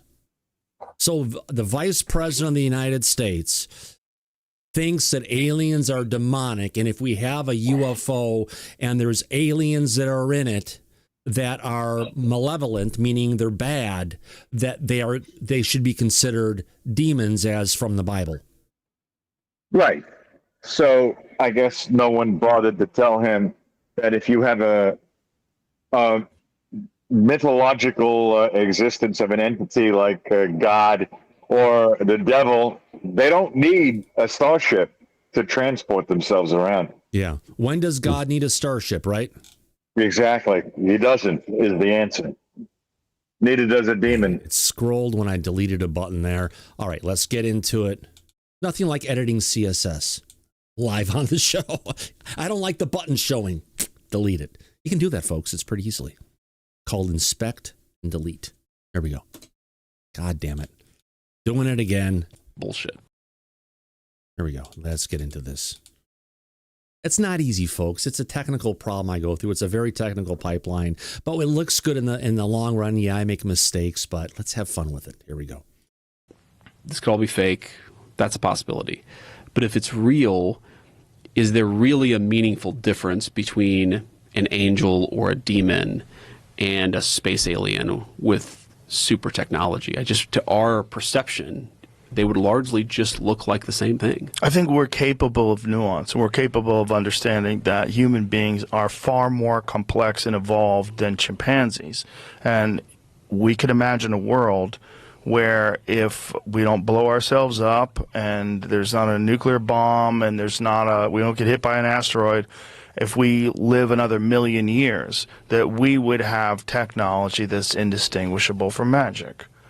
Right? Exactly. That's right. exactly But that what I'm saying. doesn't And then we mean could that show they're up on another angels and planet. demons. It just means they're hyper-evolved, advanced civilizations from somewhere else. And what I'm saying is the perception of those beings to a more simple intelligence. Sure. There's not a meaningful difference. So you're like talking about what it is that these things actually are. And I guess what I'm talking about is how would a human being with my level of intelligence or your level of intelligence in 2026 understand what's going on? Right. Man, he just made everybody in the United States, around the world, and even around the world, really fucking stupid. Yeah, by making a comment like that. You're right. Yeah. I don't think he's addressing something how the average person would see it. Oh my God, we're dealing with demons. What? Right. That's right. Which would be just as shocking as the acknowledgement of aliens. Yeah. It's the whole thing like, what the hell is up with that? If I had this, actually, I can play that one. What the hell is even that? Yeah. What the hell? What the hell is even that? Yeah. Yep. Yeah. Okay, let's get on more of our vice president.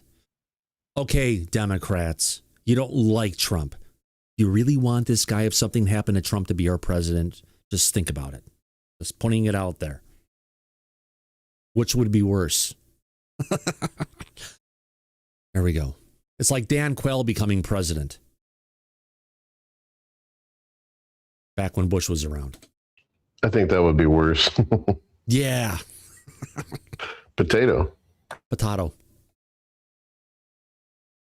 damn it. Here we go.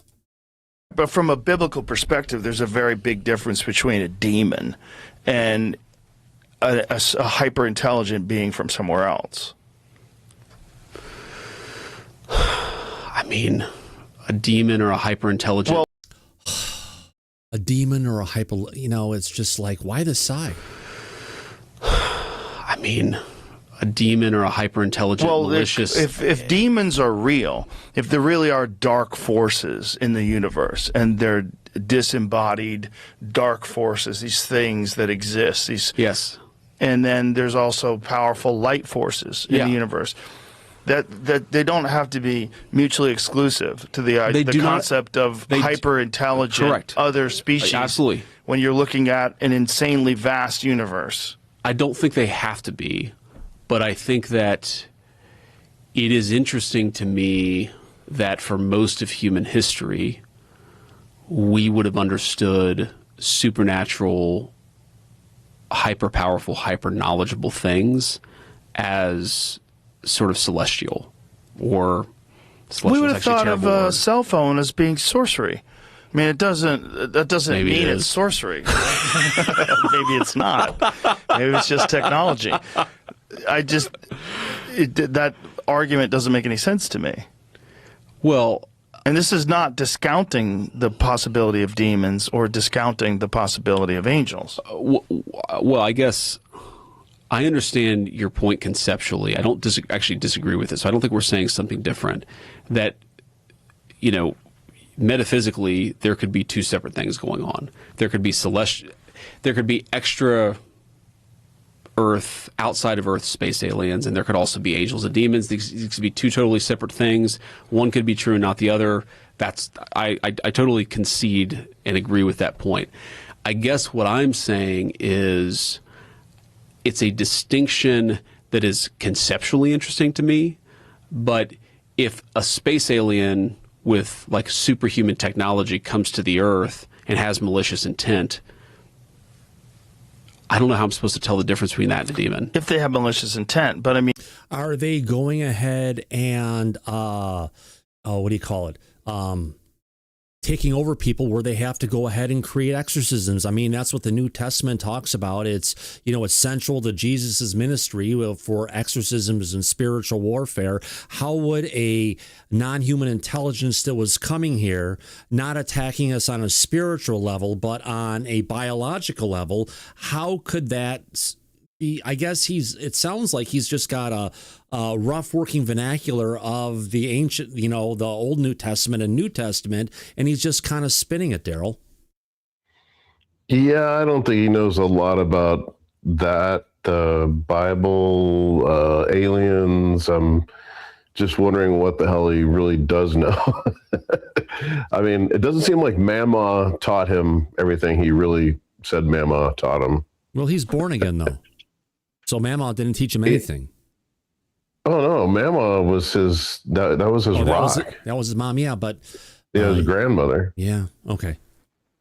I don't know those technical terms myself. It sounds like she was breastfeeding him to a very late age. His grandmother. No. that would have been my nephew from his mom, but we'll go into that one on another show. Age 4. Too old. His age 4 too long God. to be. Yes. When a child can walk up to mommy, or and grandma, pull her shirt and say, "I'm hungry." Right. There were some women out there that were breastfeeding children up to 9-10 years of age, and I don't agree with that. But there are some people out there who do. Yeah. I'm just saying. We had some presidents that showered with their daughter till they were like in their double-digit years. Uh-huh. Oh yeah. Not good. No. All right, let's play some more of this. I mean, isn't that also the case with visiting people, right? Like you could have a country and you get visited by the Peace Corps, or you get visited by pirates. Yeah. You know, and are the pirates demons? As the Peace Corps angels? No, but I think we're talking about something much different. I mean, are we talking about something different, or are we talking about a hyper-advanced version of that? We're talking about, I mean, as I understand it, we're talking about things that exist outside the United States. Outside of the Earth, okay? And Perhaps. two different types of beings that could exist outside. I mean, okay, maybe there's a lot of people. Yep, you know, who Tim think that Burchett thinks that they're here. There's Atlantis, or there's something else like that. They're somehow or another they're survivors of a long gone civilization that live under the ocean. Yeah, it's just as kooky as living in space. Here's the way I would put it: is like there's also a difference between a demon and a ghost, right? These things are two very different conceptual things, right? But if I'm a human being and I meet a malicious ghost, maybe I think it's a demon, and maybe all I'm saying is maybe there's some point at which the conceptually interesting, this is such a weird conversation, at which point the conceptually interesting discussion of what it is separate from how it appears to me. Yeah. So I guess anything that's bad, Mike, a ghost, an alien, or anything, he sees it all as demonic. Yeah, because he's using it within a very tight religious aspect and won't go beyond that. Yep. And for somebody in the 21st century, in 2026, who is serving at the second highest office in the country, I don't think that type of approach is a good idea. I think he's going to alienate a lot of the various population that's in this country. Mike, I think we have to go ahead and give this interview. Not Joe Rogan did a great job, but JD Vance is just, the content he's bringing out here is just rated bullshit. Yeah. Oh, I would agree with that. Yep. Absolutely. All right, let's move on. We got the stuff we covered on good old bullshit. JD Vance earlier this week. Let's see what else we've got going here. Get out of this post. Let's go through the stuff. You know what? We haven't finished. This week was Dr. also Phil. really big for Dr. Phil. And right. I think I've got him. No, that's Shermer. Let's go Dr. Phil podcast. And I want to get to the podcast and pick up where we left off. Videos, and I believe we're about halfway through it. No, 3 days ago. This is the one. But, he made a big debut and things are going on and people are saying, oh my God, this is horrible. This guy is, a grifter. He's just trying to get in here and make money off it. But I think he's been kind of, singled out by Trump to be the guy to talk to the masses. And I haven't seen anyone else talking about, anyone else talking about this the way it is coming from Phil. Now, granted, this is less than a general conversation that he's had. He's put out like 4 or 5, short videos on this stuff, and he's had a couple podcasts on this to go ahead and cover it as it's happening.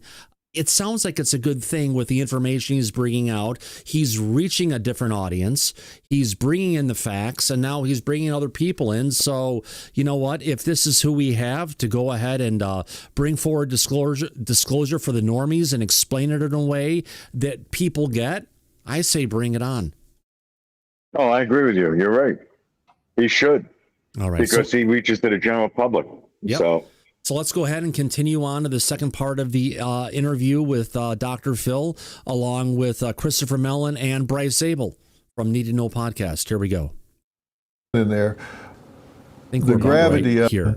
Obviously, certain things have happened in the past. When we got bad news before we closed the banks, we shut down the stock market during the 9/11 attacks.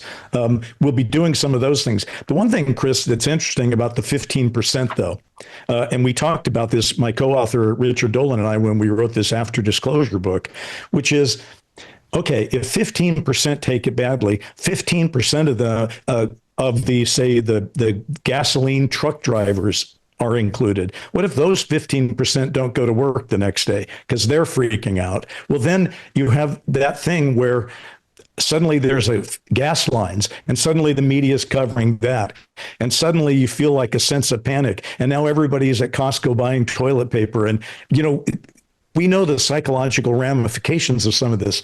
So again, it goes back to what's disclosed. If you were to tell me or someone else, well, listen, I'm disclosing that Roswell is real, but don't worry. All these things you're seeing flying around now are the technology we were reverse engineered and everything's fine. That would be one thing. But if you disclose, well, it turns out there's 5 different species here right now, and they all have different agendas. Well, that's a whole different form of disclosure. So again, I just don't know what the facts are. And I really do think that we have some encouraging news in the current government that they seem to be willing to let us start having this discussion. I think it's all positive. The thing that bothers me is that the government has decided that they're going to substitute their judgment for our own.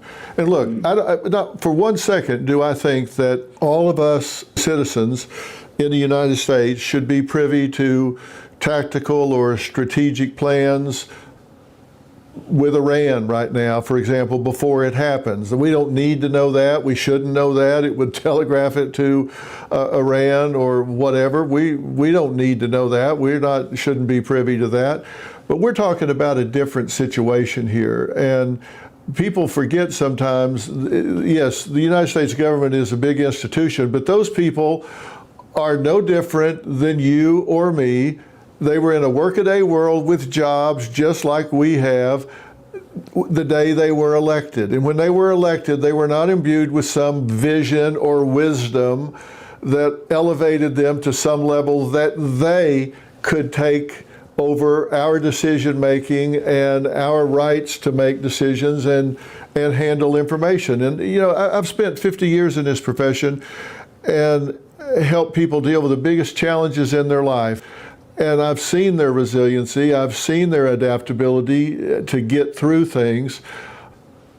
They don't need to be lied to about this, and they certainly don't need to be given some fiction about this. That to me just smells of a psyop by this government to misdirect. I don't think it's right, and I don't think it's necessary. If you look at the history of all this, you can sort of give everybody a pass for what happened in 47. I happen to think the Roswell case is an authentic case, and there seems to be more evidence for that every day. And if that was the case in 1947, just imagine what the world was like. We had just won World War II at enormous cost. It was the worst catastrophe in the world's history.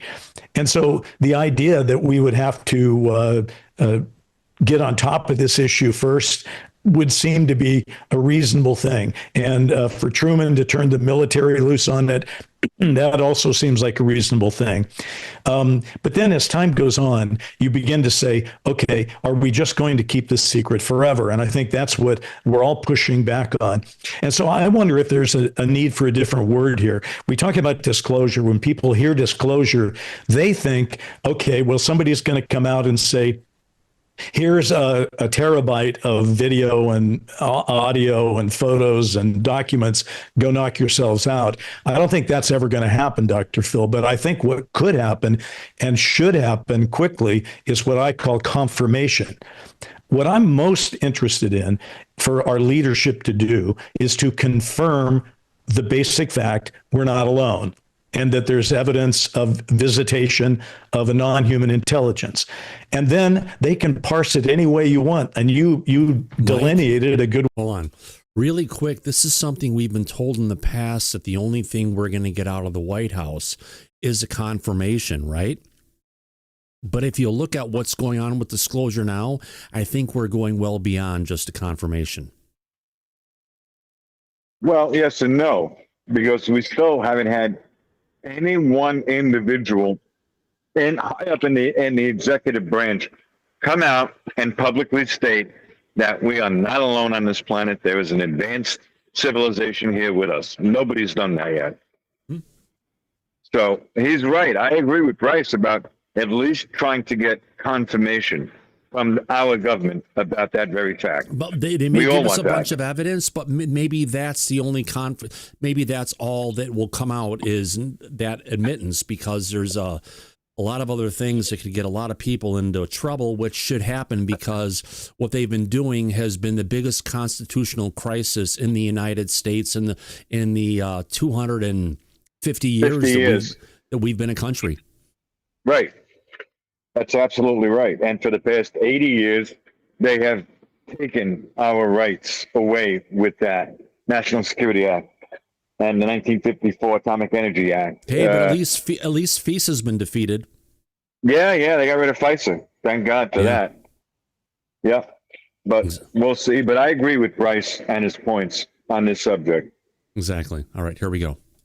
Way to look at it, which is obviously some things are going to remain classified in our nation's best interests. But on the overall, whether we're alone or not, we're not going to hide that anymore. And in fact, we're going to try to bring in the scientists of our nation and the rest of the world and the leadership of the world and try to work on this. And we'll get back to you. I'd be happy with that, to be quite honest. That would take me a long way towards satisfaction. Let's take a quick look at things that are pretty compelling. We have a submarine transmission video, and this was from March 25th of 22. And what we're looking at here are these spiritual objects moving in and out of the water near a U.S. submarine. And one bright object crosses a frame, a second enters, and the sensors really struggled to track them both. Now, balloons don't do water, and they don't do air-to-water transition, and this probably isn't very interesting when people look at it to just see some kind of white flecks going across, but talk about this. Yeah, so this is very, very interesting. Beginning in 2015 with the USS Roosevelt, for example, messages started coming back from the Carrier Strike Group that was operating at one of our training areas off the East Coast of these spherical objects, and US F-18s were encountering them almost every time they entered the training range.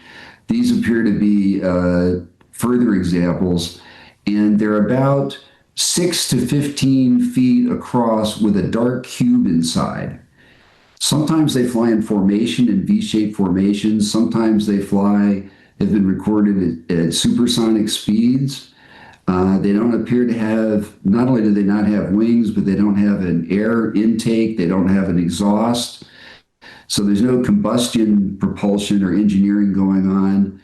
Very mysterious how they can do what they do. They seem to have virtually unlimited dwell time. And they were waiting for the F-18s sort of seemingly at the edge of this training area routinely, and then would often follow them in. So in the famous gimbal craft video, for example, you can't see it, but there was a group of 5 or 7 of these following the gimbal craft that dispersed when the Navy fighters showed up, and they reformed after the Navy fighters left. So really quick, take a look at the video that was released back in the time. We have all the information coming from the overlays telling us exactly what's going on. And this is a huge change from what we're getting today, Mike, where all that types of information is being redacted. Yeah, at least now they're bringing out more information and clearing some of the redactions with what we got out of the last 4 tranches. That would drop. Well, this is an old video from like 2017. Right. I'm just saying the new stuff we're getting today, all that information is being redacted. And I guess they are working to try and get that corrected for future releases, but it's just going to take some time. Well, this video from 2017, this, like you said, had no redactions on it. But they weren't aware that this was going to go public at the time it came out. Mm-hmm. That's why. Exactly. So since this did come out, they realized they got to start covering their ass in case it does go public. That's what I see is what's changed from then to now. Mm-hmm. Exactly. Let's go ahead and continue on. Here we go. this is one of the morphologies, one of the shapes that we're seeing a lot of these days. And you see a clear example of that in this case with the U.S. submarine. A lot of activity at sea by these around our Navy ships. I tried to explain at a dinner party what people were seeing. This giant sphere with a cube inside it flying around. This is hard to get your head around. And so that's why I'm on your side about let's get this better video out there. We know there is HD quality. We know there's 4K to 8K out there, gun camera stuff. Why are we still looking at these images? Can't we have a few of the great images where it removes doubt and then we can get on with saying, okay, now we're on the same page. This is real. You can see it with your own eyes. Because these things, these are incredible things that people are reporting and always have been. Let's take a look at 2021, a Syrian UAP that shows instant acceleration. A Reaper drone locks on to an object near the Jordan-Syrian border where an object instantly accelerates and vanishes. And Representative Burchett from Tennessee brought this into the public's attention a lot. I've met with and spoken with Representative Burchett, and he certainly finds this very interesting. But you look at this, and it moves out of the central target, and then the speed at which it accelerates just seems to be astounding. That's like a bullet, for God's sakes. Yeah, it's there's a lot of dissatisfaction regarding the grainy photographs, and but of course the military wants infrared cameras on these fighter aircraft. You know, they're not mounting Hollywood type optics on there because they need to be able to see and fight at night and in smoke and in bad weather and that sort of thing. So that's why we get so many of these grainy type photographs. But there are also electro-optical systems that do have clearer photographs and images, and I've seen some of them. And we're specifically asking for those by name to be released. And we, the Disclosure Foundation, have working with different offices on Capitol Hill and correspondence with the executive branch requesting the release of those higher quality images. Well, I am maintaining independence, but I am working with Representative Luna, Representative Burchett, the National Intelligence, the White House, and we should certainly get shoulder to shoulder in trying to get some of these things released. The President wants this released, and let me ask you both kind of a final question, and I hope this is the first of many conversations that we're going to have about this, but I've had those inside the government who tell me that information about this, knowledge about this, control about the information and knowledge about this is fairly fractionalized inside the government, and that the President himself doesn't have all the information because the President, not just the current President, but all presidents are kind of regarded as temps. Temporary employees that are there and they're going to be gone in a short period of time, and that this information is highly guarded. And I'm wondering, do you believe there is somebody inside the government, whether it's an elected official or an agency or whatever, that... How about an unelected bureaucrat is what it comes down to? Those are the people, Mike, that are really going ahead and preventing the truth from coming out. Yeah, like Susan Goff, people like that. To that level, yeah. But it's within the ODNI, it's within the FBI, the CIA, all the three-letter agencies that are part of the executive branch. Yeah, all the bureaucrats that have something to hide. Exactly. And it's, so you're right. It's not getting out to the public. Exactly. All right, here we go. Let's continue. Does have control of all this information that could say, we can confirm this, and here are the top 20 reasons and evidence as to why? And is this still being cloaked? Is this disclosure just a teaser? I'll take a cut at that. First of all, the government is by no means united on this topic. There are many different factions. Most of them now are responding to the president's direction to start getting more information out. But we've seen a hidden hand that has repeatedly sought to suppress and remove information that that would help to clarify matters and might be definitive. For example, the radar from the USS Princeton in the Nimitz case is seriously missing. The deck logs from the Princeton are missing for that exact period of time only. They're there prior to the Nimitz incident. They're there post-Nimitz incident, but they're missing for that period of time mysteriously. Mike, it's not mysterious. It's called a fucking government cover-up. They purposely deleted and removed those forms from public access. Now, to say that they went and deleted it, probably not, but it's been highly classified and removed from people to see, which means those records should still be somewhere, but maybe it's going to take the president to get to the bottom of it, Mike, or someone else coming and working alongside the president that knows where the bodies are buried. Or the president has to sign an executive order to declassify information like this. Yeah. That would work too. Yeah, exactly. Here we go. That kind of pattern has been going on for many, many years and seems to be continuing. So it appears there is an organization working at counterintelligence program to try to keep this concealed and prevent the truth from coming out ultimately, whatever it may prove to be. Let me build on that, Chris, because it is true. We see evidence of an insider tug of war.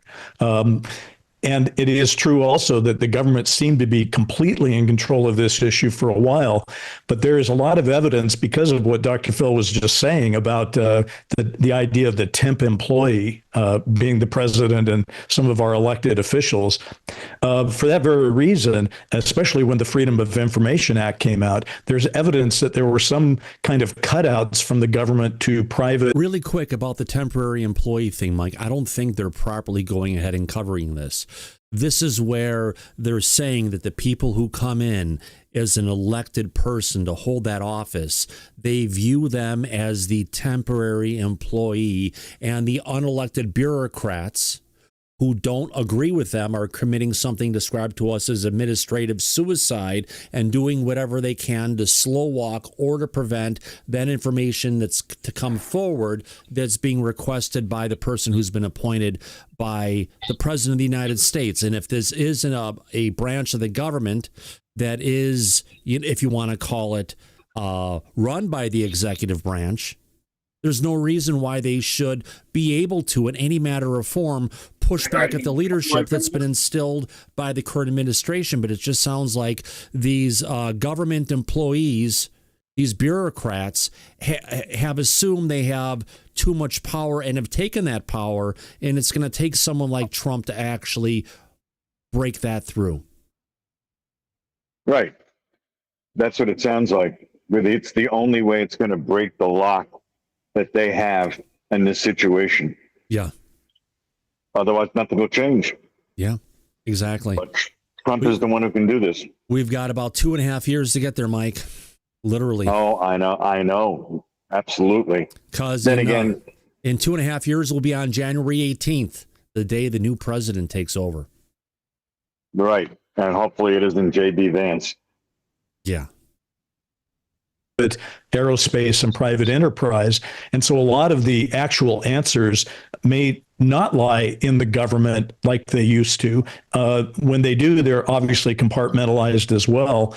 Then there's also within our own government, you notice that there's a lot of Navy videos coming out. You're not seeing a lot of Air Force videos. There's been a historic difference between how the two of them have dealt with it. The Air Force, and Chris, by the way, you wrote a great article about this that delineated how the Air Force, when we were asked to come up with stuff for this 2021 report, when the services were, the Navy came up with most of the videos, and the Air Force, I don't think, came up with any of them. And that actually, Dr. Phil, fits with an experience that I had. Back in the 90s, I had a TV series about an alien invasion, and we were approached by people. Well, Mike, really quick, the Air Force was set up in 1947, shortly after Roswell, and their first job was to go ahead and figure out what's going on with the UFO situation. Right. And cover it up and get rid of it. And it's been going that way ever since. And the Air Force has always adopted a policy of we're not going to share anything. We're not going to confirm or deny anything. We're going to hold all of our responsive records back from any FOIA, and we're not going to tell you what's going on. Right. And that was also the creation of the National Security Act and the Air Force and the Central Intelligence Agency. Yep. So this all happened at the same time after Roswell. All working together, coordinated to cover up the truth. Because remember Roswell, they first admitted what actually happened, that they had debris from a flying saucer, and then they pulled everything back. Right, but we got in these release of information, these tranches that have come out, we found out that while they were publicly denying us, they were launching a whole of government approach to investigate this behind the scenes. And these documents that came out, we found that out and realized that they were saying one thing, but they were doing another. On the outside, the United States government if you want to call it, was saying it's not real. They're running a disinformation campaign. Any sightings that came out, anything, they ran a campaign to discredit people, ruin their lives, whatever they could do. But the Australians who were doing intelligence against the United States discovered that behind the scenes, the United States government was doing whatever was, worldly possible to try and figure this thing out. So on the outside, nothing's there. You're a bunch of crazies. On the inside, we have to figure it out. So it's just, if you want to call it, opening that door and pushing that other paradigm out the window. Yeah, there's a term for that, Thomas. It's called being a hypocrite. Yeah. So the U.S. government has been a hypocrite with the public for 80 years or longer. Yep. Absolutely. It's frustrating.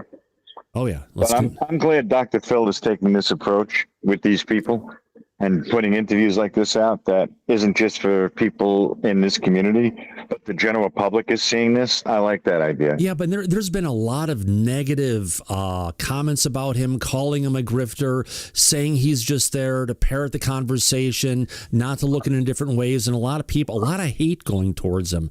And I just got to wonder, why is it someone who they're bringing forward to go ahead and talk about this and to try and bring out the truth in a digestible manner? And what he's saying, he's not, going along with the cover-up or the J.D. Vance part. He's saying the government's lied to us for at least 79 years, and he details all the information about it, which means he's got the right points that he's going to. His staff is giving him the right information. They're doing the research, and they're calling out the cards as they lay on the table. Well, there are people in the disclosure community that are out to grift and debunk, and they are also pushing back against somebody who is legitimately trying to bring the truth out. That doesn't surprise me at all. Yeah. You and I've seen that over all these years. That's all this is, I think. It's not like he's charging $5,000 to $10,000 to come hang out with him at his personally owned or a bed and breakfast to go ahead and talk about disclosure for over the weekend. Right.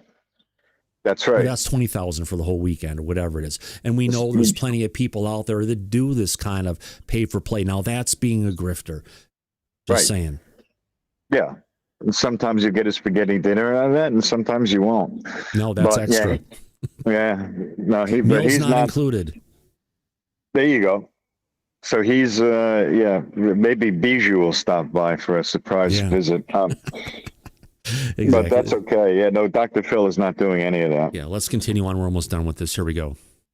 Who said they were from the Office of Naval Intelligence, and they thought that we'd got a lot right in our series. And one of the things that we had in our series is the cover-up was run by the Navy, not by the Air Force. And they were saying that got our attention. So I do think you have a couple... Really quick, UAP task force that gave us the first UFO hearing, that gave us the most information out. That was all run by the Navy. Right. ARO was tied with the Air Force and NASICS, one of their Air Force intelligence. They're all tied together. It's about the cover-up. Yeah, like Tim Burchett says all the time. He's right. Yeah. That's exactly what you have Air Force versus Navy, but then you also have government versus private enterprise. And I guess the reality of this is, while the phenomenon is mysterious and difficult to understand, so is our response to it. And I think if anything, we are going to spend the next few years picking apart how we've responded to it and trying to find out what it is we're even responding to. Let me mention some examples of things that to date the Air Force has still not turned over. So we have multiple space surveillance systems. None of them have turned over any information about UAP.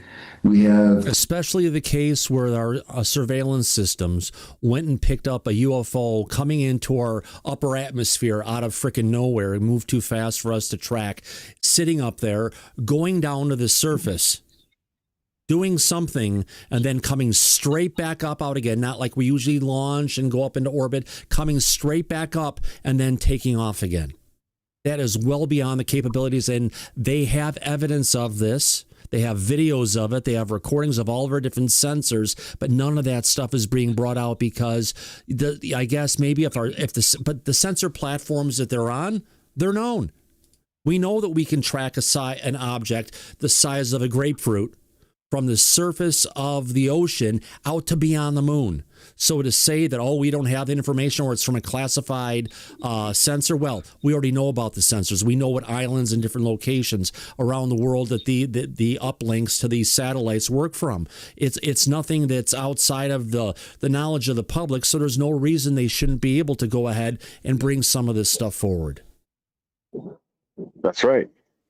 You're exactly the right. most powerful radars in the world, a huge radar network that can see out into space.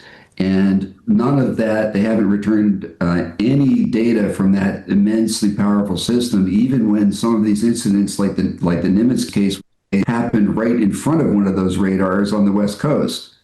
And yet they aren't turning over any data from that system. The Air Force is responsible for managing airspace. So what Mellon, I think, is saying here, the Tic Tac incident that took place, there's satellite surveillance information that confirms what was going on. Well, there had to have been, at least out of NRO and NGA. Of course there is. Yep. But we haven't gotten it. Or even Air Force. That was before Space Force was around. They had a bunch of satellites up there. They did. So they definitely have the records, but we haven't seen it. They're not going to release it to the public. Maybe they that's should. That's a good point. Maybe they absolutely should. Yeah. Yeah. There we go. We need to see that. We deserve to see it. Here we go. And the security of the airspace, and yet the data has been mostly coming from the Navy, so very little from NORAD. The satellite sensors, we know that there are satellite images of UAP. None of those have been released, and we know that because the current director of CIA, when he was director of national intelligence, admitted that on national television, that we have satellite imagery of UAP, which is probably not fuzzy, but very clear optical data. So these are each examples of still untapped reservoirs of information, not to mention the ultimately decisive issue of, have we recovered physical debris? And if we have, then of course that's proof positive and it's game over. And that's something that we're working hard. Just the other day, Dr. Avi Loeb, who's now running the government science panel on UAP, was told acknowledges he was told by a former official of Lockheed Martin that they do indeed have such materials, or have had such materials, which tracks with sources that I and others have, and people that have made some public comments on that issue. So that is getting back to the Roswell incident again, or incidents like it, and that remains unresolved and potentially decisive. Well, no doubt, and if that can be made available and there is a proper chain of custody where all of this can be properly scientifically authenticated, it is game over. Chris, let me ask you final question.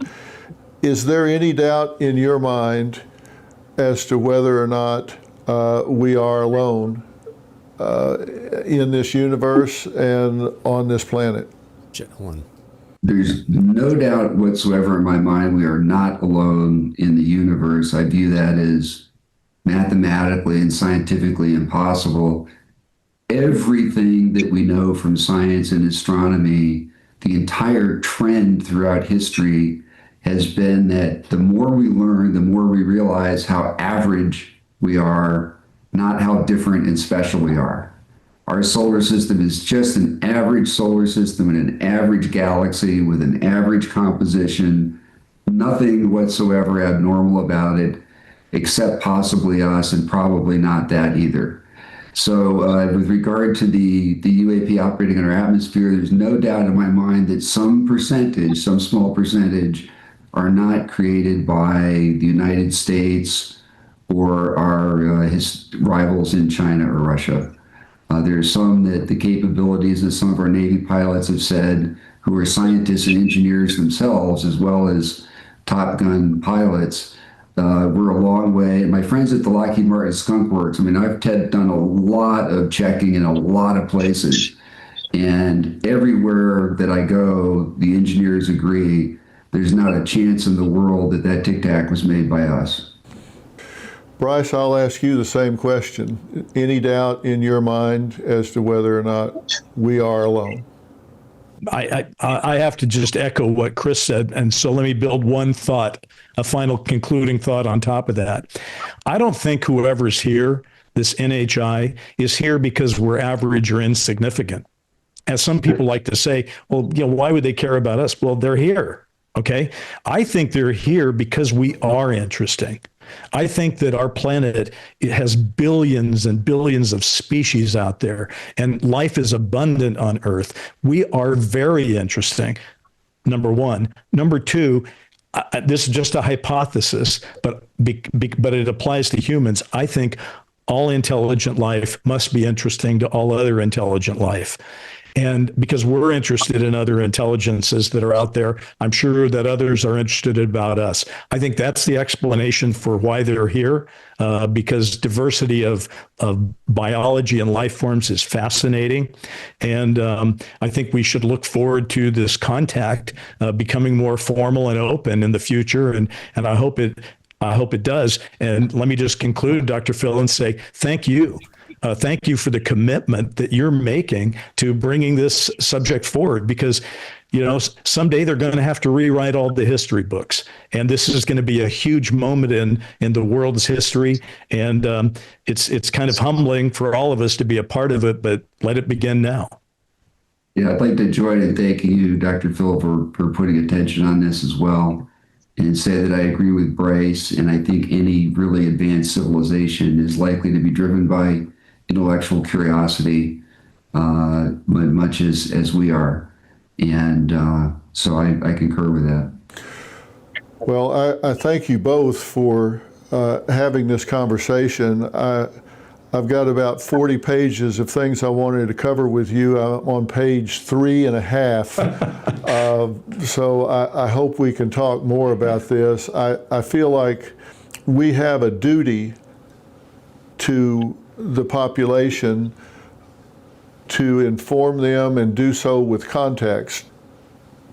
I think one of the worst things that can happen with people is to feel like they're a passenger, to feel like they're helpless in the process. And I don't think that's the case. I think people do have agency here, and I do think they have a choice. You know, Viktor Frankl said it, I think, as well and profoundly as anyone when he wrote about his time in Auschwitz, and says that the one thing they couldn't take away is his attitude that he took about what was happening in his life. And people have to make up their mind about whether they are fearful of this, paralyzed by it, or excited by it.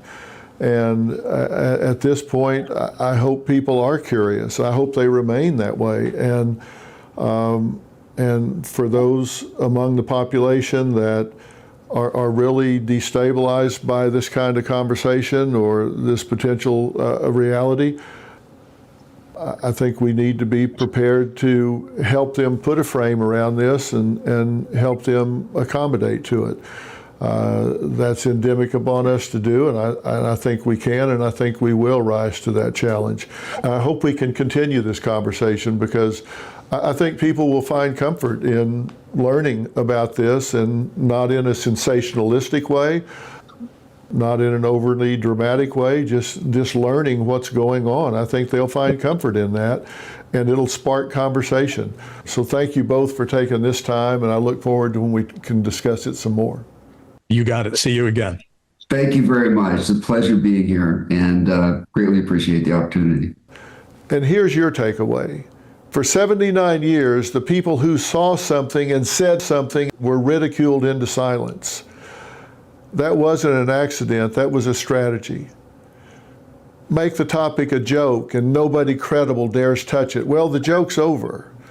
More disclosures are coming, and I'll be right here to help you sort out what's real and what's not. So when they drop, stay curious, not fearful.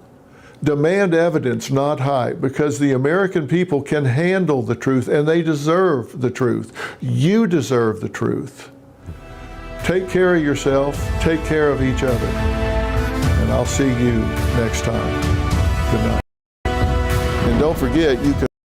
Great conversation coming from Dr. Phil, Mike. It was something we covered earlier in the week. This is the second half of that episode we didn't get a chance to go ahead and cover. And it's great that we could go ahead and have Saturday to go ahead and finish that off. Oh, no, it was a great interview that he did with Christopher Mellon and Bryce Zabel. And I happen to agree with Bryce Zabel. He's right. There's an abundance of life on this planet in particular. There is a reason that the NHI are here. It's not for no reason. It's not random. Exactly. He's right. In one last follow-up for a part of the video, we got one more video for the audience if you guys are up for it. This is a quick video of UAP Gerb on the Hill pushing back on J.D. Vance, as we did earlier in the statements that he was made. Basically, kind of, if you want to call him, calling to the mat. So let's play this last clip. Here we go, folks. Vice President J.D. Vance is throwing cold water on the idea of UFOs and aliens in U.S. custody. In an appearance on Joe Rogan's podcast this week, Vance voiced skepticism on the topic, saying that if we have literal space alien remains in the custody of the United States government, there's no way it hasn't been leaked out in some way. At the direction of President Trump, the Pentagon has released multiple batches of declassified UFO files, but that move has raised more questions in the UAP community. With us now to discuss, UFO expert UAP Gerb. Hey, how's it going? So first, let's talk about this interview with Joe Rogan. The vice president told Rogan that the government is willing and able to do a lot of crazy stuff, but what he's basically saying is that he is skeptical of the competence to be able to carry out some sort of a secretive campaign to not disclose this type of bombshell information. What does the UFO UAP community think of the vice president's interview? Well, Drew, first off, thank you so very much for having me, sir. It's an honor and a privilege. Of course, when the vice president goes on the most popular podcast in the world and talks about the topic of Give us a second here. Sorry, I want to increase the video size and it fucked up. Let me just go ahead and continue. Let's just play it this way without clicking on anything. UFOs, UAP, that's going to grab some headlines. So to start, J.D. Vance spoke that, of course, if the U.S. government is indeed in possession of recovered non-human intelligence technical vehicles or the associated biological pilots or occupants, that there's no way this secret would leak. I would certainly contest that argument and say that this sort of secret has leaked plenty of times in the past. We have former Air Force Major and very seasoned intelligence officer David Grush, who testified in 2023 before Congress about the existence of coordinated crash retrieval, reverse engineering programs, and monitoring programs of non-human technical vehicles. Furthermore, quite recently, former President Barack Obama made the same sentiment. He made a somewhat comical statement and said that, oh, of course, if the United States was in possession of alien bodies, alien craft, some industrial security personnel specialist would take a selfie with the alien. I contest this statement as well. I think the United States is extremely good at keeping secrets, has a special access program, SAP, and national program ecosystem that is completely catered towards compartmenting covert information. And all one has to do is look at one of the most covert intelligence agencies of this entire country, the NURO, National Underwater Reconnaissance Office, a completely unacknowledged intelligence agency, and reassess that sort of statement. Can the U.S. keep secrets? And Rogan and Vance talked about the UFO whistleblower David Grush. What did you make of that conversation? So Vice President Vance stated that when he entered office as VP, one of his expressed missions was to get to the bottom of the UFO mystery, and he still hasn't done that yet. J.D. Vance stated that he has spoken to David Grush, and, since he hasn't gotten to the bottom of the UFO mystery, now might be the perfect time. David Grush, again, is extremely credentialed within Air Force, the intelligence enterprise, and his whistleblower complaint to the intelligence community inspector general was deemed credible and urgent. And again, in 2023, he testified before Congress about the existence of these crash retrieval, reverse engineering programs known as the legacy programs, and not only made allegations about these programs, but now recently has stated he has direct firsthand experience of the existence of these programs. So I think J.D. Vance getting with David Grush, getting with Representative Eric Burleson out of Missouri and kind of discussing and coordinating them with their current efforts would be the very best place to start. The Trump administration has said its main goal is transparency. While some UFO files have been released, do you believe this is enough, or do you think there's more information that needs to come out? I'd say there's certainly more information that needs to come out. So far, we've gotten a cohort of videos, some of which are quite interesting, the majority of which I'd say have prosaic explanations. We've also had quite a few files, some of which have existed in the public domain before. You know, in all 4 tranches is the buzzword being used, tranches of files. We've had references to 1948, 1950, and green fireballs exhibiting very extraordinary movement capabilities seen over the American Southwest. This is, of course, Project Twinkle under astronomer Lincoln La Paz. This is well known. There are some other interesting files, such as the intelligence community encountering and almost having a chase with a series of orbs from a helicopter in late 2025 over one of our sensitive military ranges. But I would say, of course, this is not enough. These files, these videos do not address crash retrievals, reverse engineering, and do not even touch the Department of Energy.